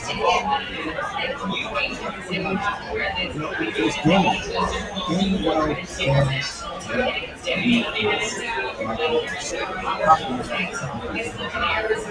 can't get Austin Scott, listen to those two guys right there. How do you stop that? Like, it's like you win this game. I mean, what are you going to do? What can you do? And I think that the answer is you can't do nothing. And hope for a mistake. Hope for a mistake. Because let's go back to the Dallas game. Look back. If it wasn't for those few mistakes, we still would have won the game. Yeah, we put up 34. 34, she put up 30. Right there in the red zone, and Mitchell just several times. I mean, we could have won that game easily. Ryan, I know you've been sitting quietly, Ryan, and we'll bring Ryan with the national defense team here. And we talked about that as far as KC, because I know, Ryan, you've been getting hammered today as far as with Alvin Shore here in Little John, as they've been talking about the Eagles defense, Eagles offense. So, what say you as far as, what do you think as far as KC? I know you talked about it earlier on the show, but talking about as far as your offense, your defensive side, and Pat Mahomes obviously still with the Heimdall spring. What's your defense here to our offense? Well, I think, again, offensively for the Chiefs, they're going to stick Mahomes in the shotgun to alleviate some of the pressure. I just probably 8 out of every 10 plays he's going to be in the shotgun. You stick him under center, he's going to be in trouble. So, again, I think they're going to try to use the Eagles' defense aggressiveness against them.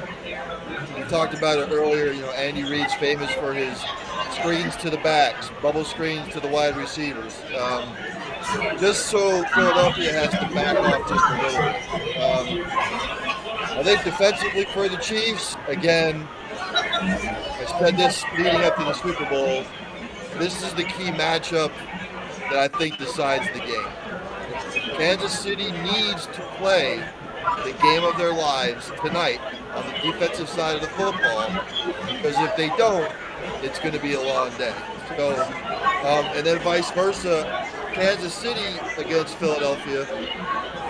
Kansas City's defense, I think they're probably going to try and double A.J. Brown and make somebody else try and beat them.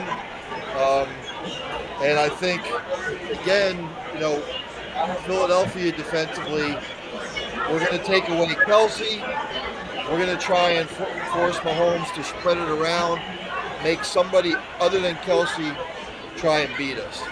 Because we saw it 2 weeks ago, if Mahomes gets under pressure and he's got to scramble a little bit, you can see how the ankle affects him. Because I know in the one play, he rolled out to his left, made the throw, came down on that ankle, and he tweaked it a little bit. So both teams are going to try and put pressure on the quarterback.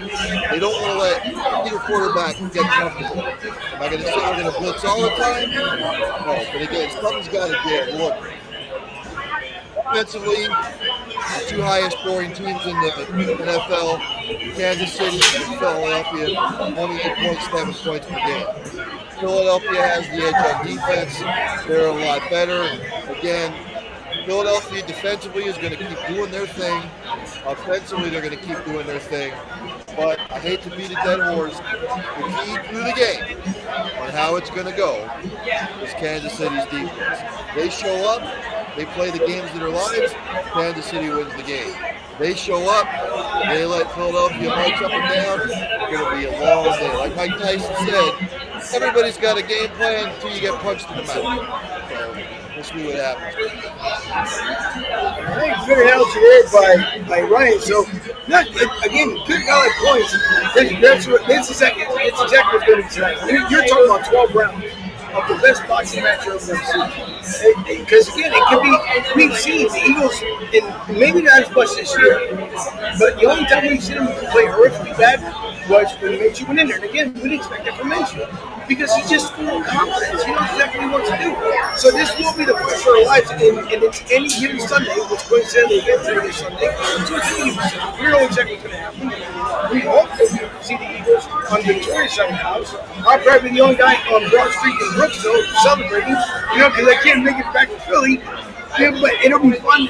As far as celebrating everything else, it'll be a great matchup. I think it's going to be.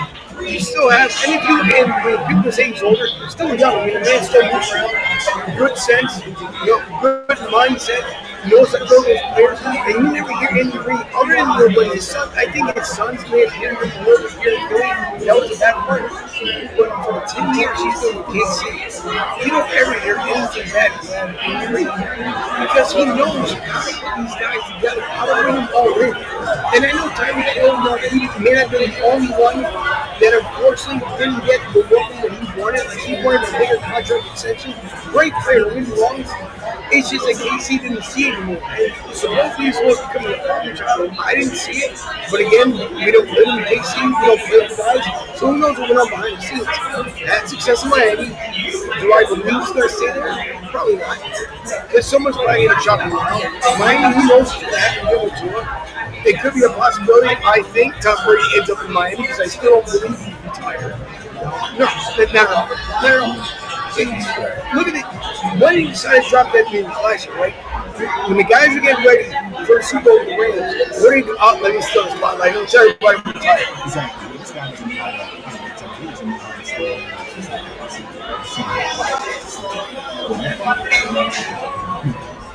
Right.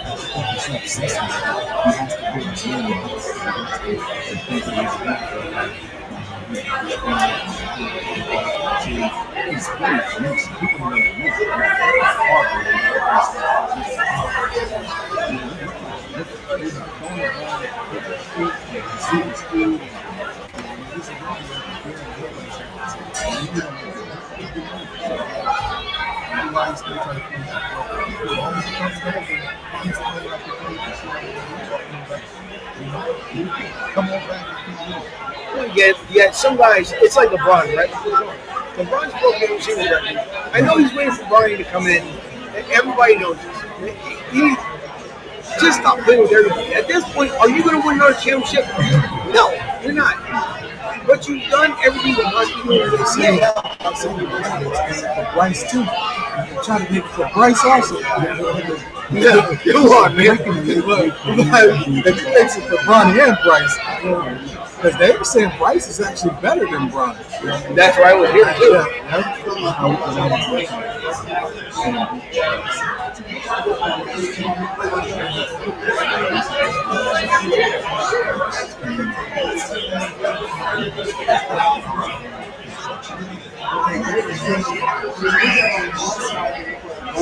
You would think, right?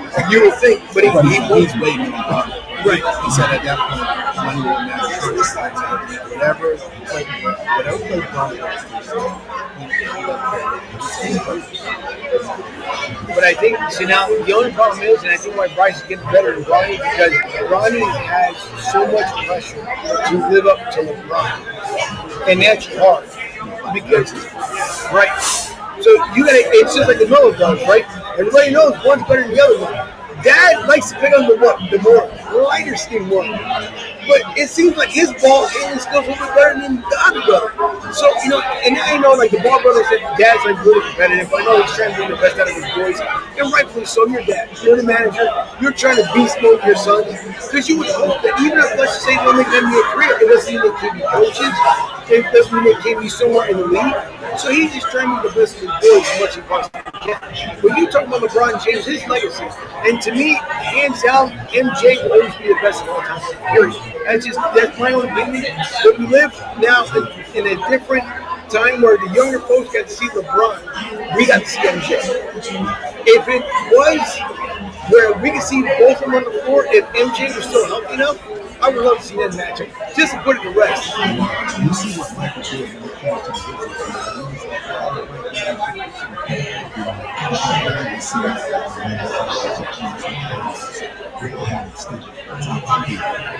That's the vision right now. Because you know, when a lot of young kids, as they grew up and they come up with the rest, they talk baby kid.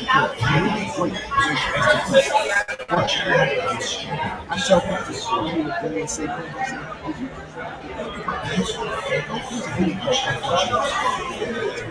you know, and air time. I mean, we grew up on Michael Jordan.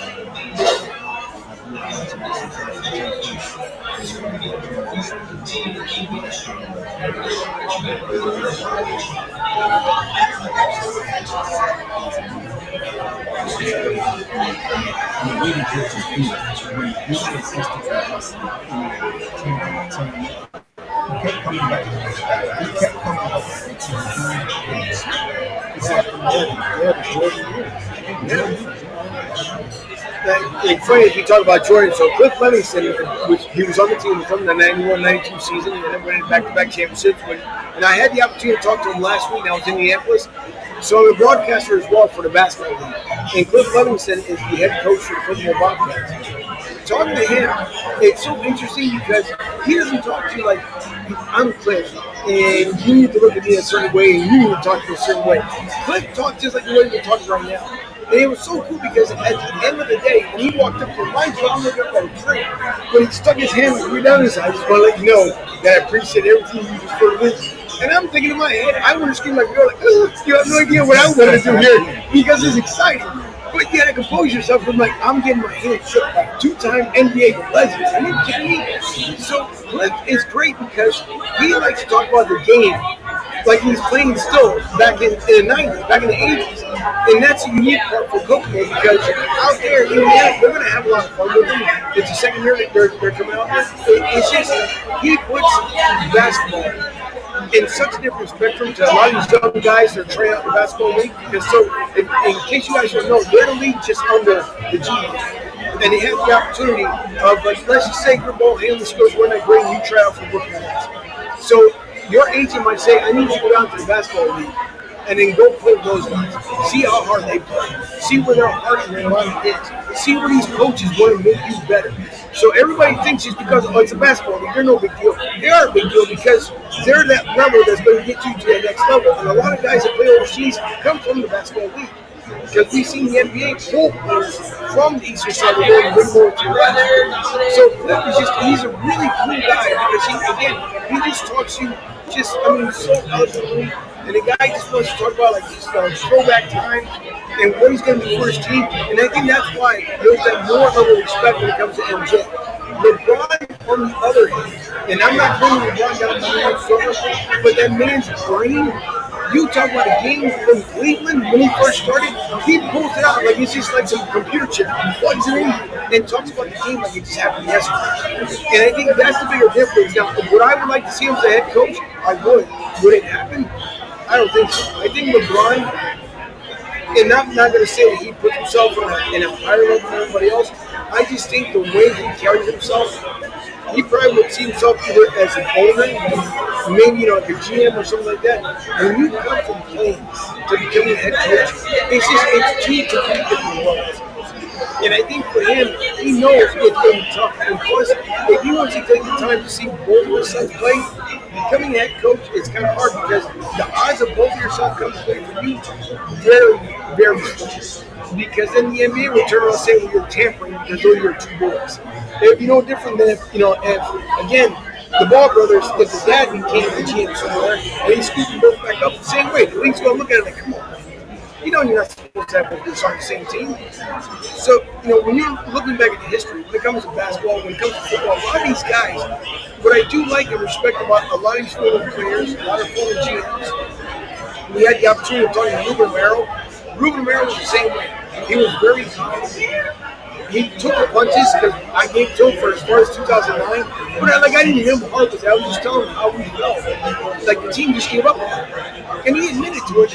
He came out, he just said, it was kind of tough. We were going through a couple of things. And he never talked down about his guys. But the same way, if you didn't like the man because of what happened in 2009 and he didn't win things for the Phillies, you would fall in love with him again when he came on our show because he just brought a different meaning from where we didn't see as players, as broadcasters, or anything else. There's a lot of the stuff that happens behind the scenes. So when the media was reporting, that's all we saw, that's all we know. So when he talked about a lot of his experience with the Phillies, his dad, especially his dad was the biggest mentor in his life. And he talks about his dad so much that it almost brings you up to tears because you can tell his dad was the primary focus. Ruben, you gotta be like this. Ruben, here's the way you gotta do things. And he exemplified that. Does he do it now with the Phillies? He has a little more calm demeanor. Obviously, everybody got hyped up because we saw him running with me. National League champs, winning National League champs. Are we going to be there this year? Oh, yes, we are for the World Series. Because remember 07 we came up short, and 08 we didn't do it all, right? Right. So now you look at the same way with the Royals. Kansas City Royals came short, ended up winning right the year before, National League pennant, ended up winning the World Series the year after. So when you look at this game in tonight, as we're getting ready to close to wrap up the show here, look at Nick Sirianni and what he's taken with fitting history. Nick could have came in with an indie attitude. Nick could have came in with a different kind of attitude. But he came in talking to his players as if he was their good. And you never hear bring any of his players down. Once you went to his match and you didn't hear his ball, he just remained calm. He just thought, what, here's what I'm going to do, here's what we're all going to do. And then he added different t-shirts to all his players. So he's made this team like 2017, but I think just a tad bit better for what that team was before.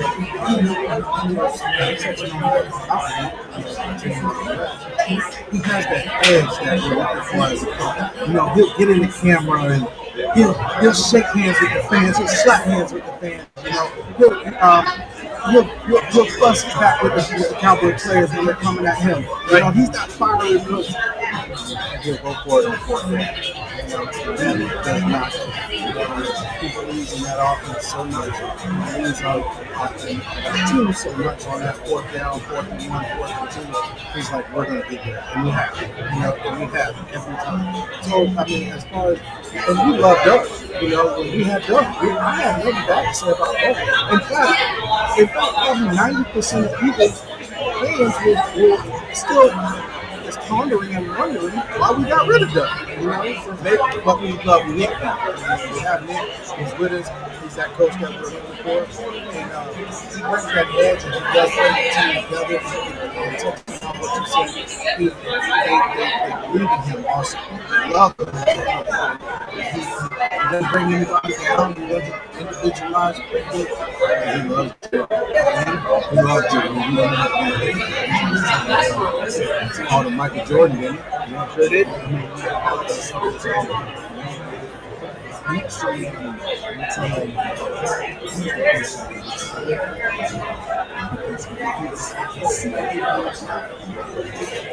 You gotta have a school to be.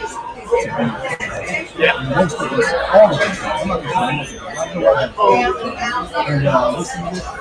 when I see Knicks around, like you said, going crazy on the sideline, jumping out, looking, holding, cussing the ref out, cussing them out, holding them accountable. I said,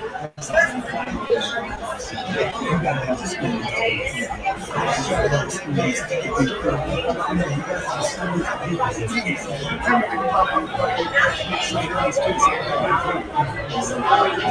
Yeah, I think that's where a lot of people get it wrong as far as Philly and something. Because again, born and raised in Philly, there's a greenness, there's a toughness about it, Philly. And no matter who you are, if your boy shows up at the court, he's going to talk more trash than you, and you might have more game than he does. But we do it because we're competitive. We want to see the best out of each other. But at the same time, too, we'll never let anyone else fall, no matter which way you look at it. 2 years ago, right, the city got ugly because we were different times. But people came back in the community and brought everybody back. They kept telling them, listen, that was a moment in time. Everybody needs to relax. We need to rebuild West Philly. We saw it down at 52nd Street. Unfortunately, they took a major hit all in stores and ended up bouncing back. So there's a radio station down here, 102.5 the gold. And the guys in the morning, they talk about how. That's okay. So the guys in the morning, they talked about how. So they talked about how they don't like Philly fans because they like to fight or they like to do this, they like to do that. It's because you have to be from Philly to understand the Philly mentality. And I think New York fans don't understand it. Dallas fans, they get it. They get it because they've been there so long. And they know when you show up at the vet, compared to the link, the vet was a different beast. That 700 level was no joke.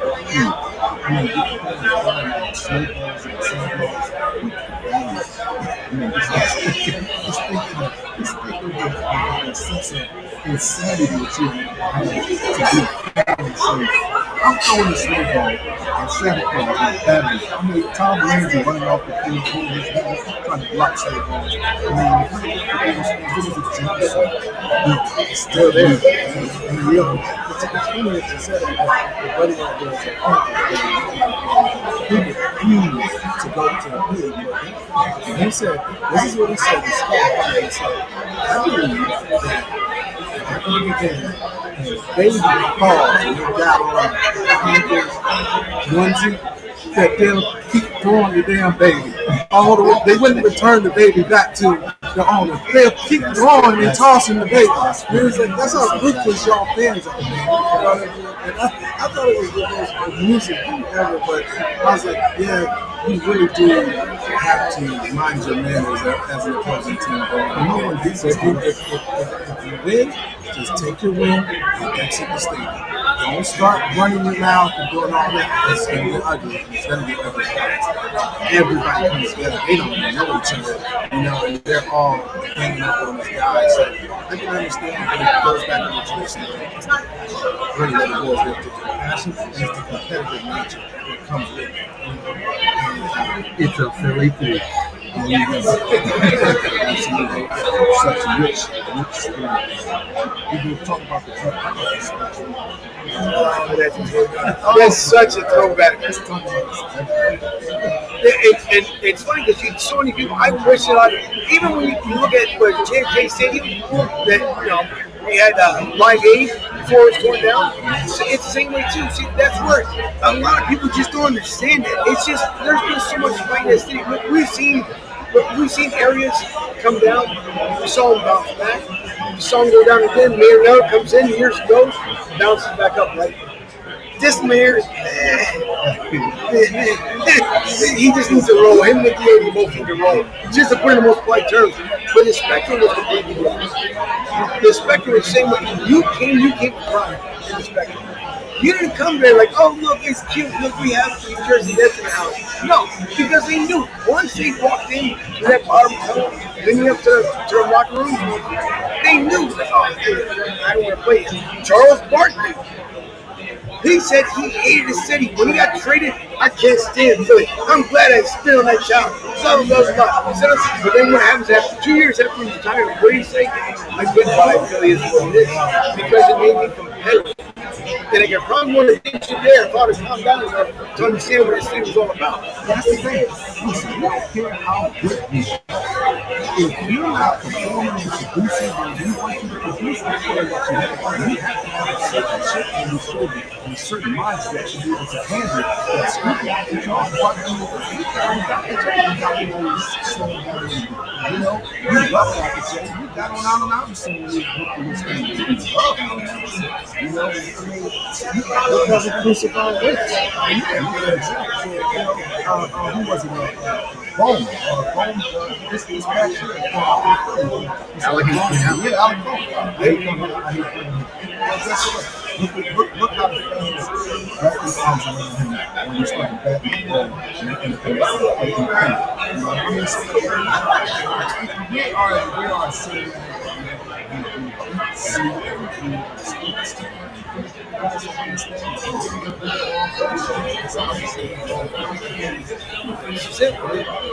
Well, it's going to be a good game, at least I believe. You know, I'm hoping for the best here for the Eagles. I know we got about 2 hours some minutes before kickoff. Obviously, it's getting back in here. I would expect no less than about 800 to 900 folks walking through that door. I think at max about 1,500. Last year, we had over 800 folks walking through this door. I walked around the building already. The only thing that's left is outside seating. They're putting, they have a box truck outside that they're putting a big screen on the side of the box truck, and they'll be showing the game outside. So I'm pretty sure this place is going to get even fuller. Oh, it's crazy. And we're from Orlando, and we go to the Eagles and we just want because that was gonna get rocking too. Wing Shack. Wing Shack. It was rocking last week, but it seems like this one here can hold a little more capacity. Eagle love is ready to go. So we had a ball, so we wanted to try something different. So we're glad we put them up. Oh, the people in Philly will be hearing us a little bit later. All they got to do is open their door and they'll hear us. Stadium rock. We'll see. Brian, I see Brian was waiting patiently. He's back again. Brian, I guess and look, Fuji's back. I'm so glad you guys woke up for your naps, and thanks for joining me again. Of course, I'm busting chops here, but as we're closing out the show, fellas, I guess, Brian, I'll start off with you. What's your take, and what do you believe the final score would end up being? My heart's with the Chiefs, but I just don't trust their defense. Yes, they play well against Jacksonville. Yes, they play well against Cincinnati. Again, hearts with Kansas City, but I think Philly's defense is the difference. So even though I'm a Chiefs fan, I got to be objective when it comes to this stuff. So Eagles 27, the Chiefs 24. All right, Fuji. Well, I'm going to go Birds 31, Chiefs 23. Wait, I wait all this time for you to come back on, and that's all you're going to give me? There's no hype behind you? I was sitting here the whole time. Hold up that trophy. Well, I want you to get hyped for this. We're about to wrap up the show here, and I need you to get hyped for it. Give me a better score than that. Give me some more hype. All right. Birds kick butt. 37, 20,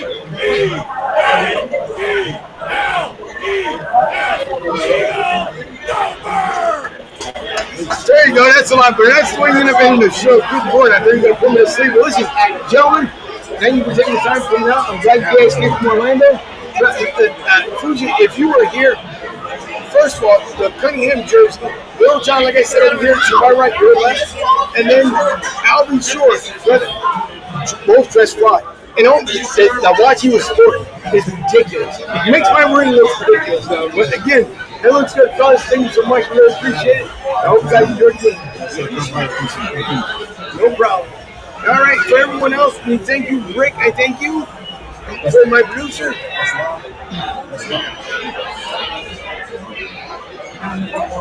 Thanks, Kevin. Eagles equals Super Bowl. I got to give a shout out. Whoa, go ahead. I want to give out a shout out to my nephew who's boarding at the border down in McAllen, Texas. Wait, say it one more time, Rick. I wanted to give a shout out to my nephew who is down guarding the border in McAllen, Texas. There you guys had it. Fuji with the Vince Lombardi trophy that we're hoping to see to be hung up later on once again up in the shop, and hope we'll see a party on Broad Street here on Tuesday. We shall see. But we thank you for joining us tonight. Thank you for everyone listening once again on Sports Radio 102.9 The Game right here on Broad Street South. Also, don't forget our newest partnership with the Basketball League, and thanks to David and Evelyn Magley.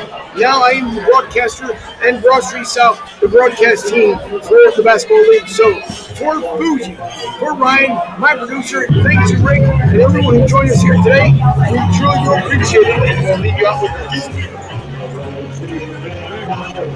Fight, fight, fight! 1,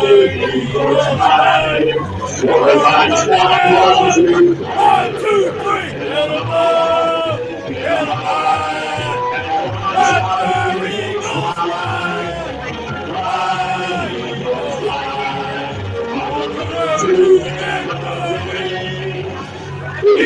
To victory! Superbowl 57! Coming back to Philly! Go Birds! Go Birds indeed. You guys have a great night. Enjoy the game, and let's hope for nothing but short of a victory. That's all we need. Go Birds!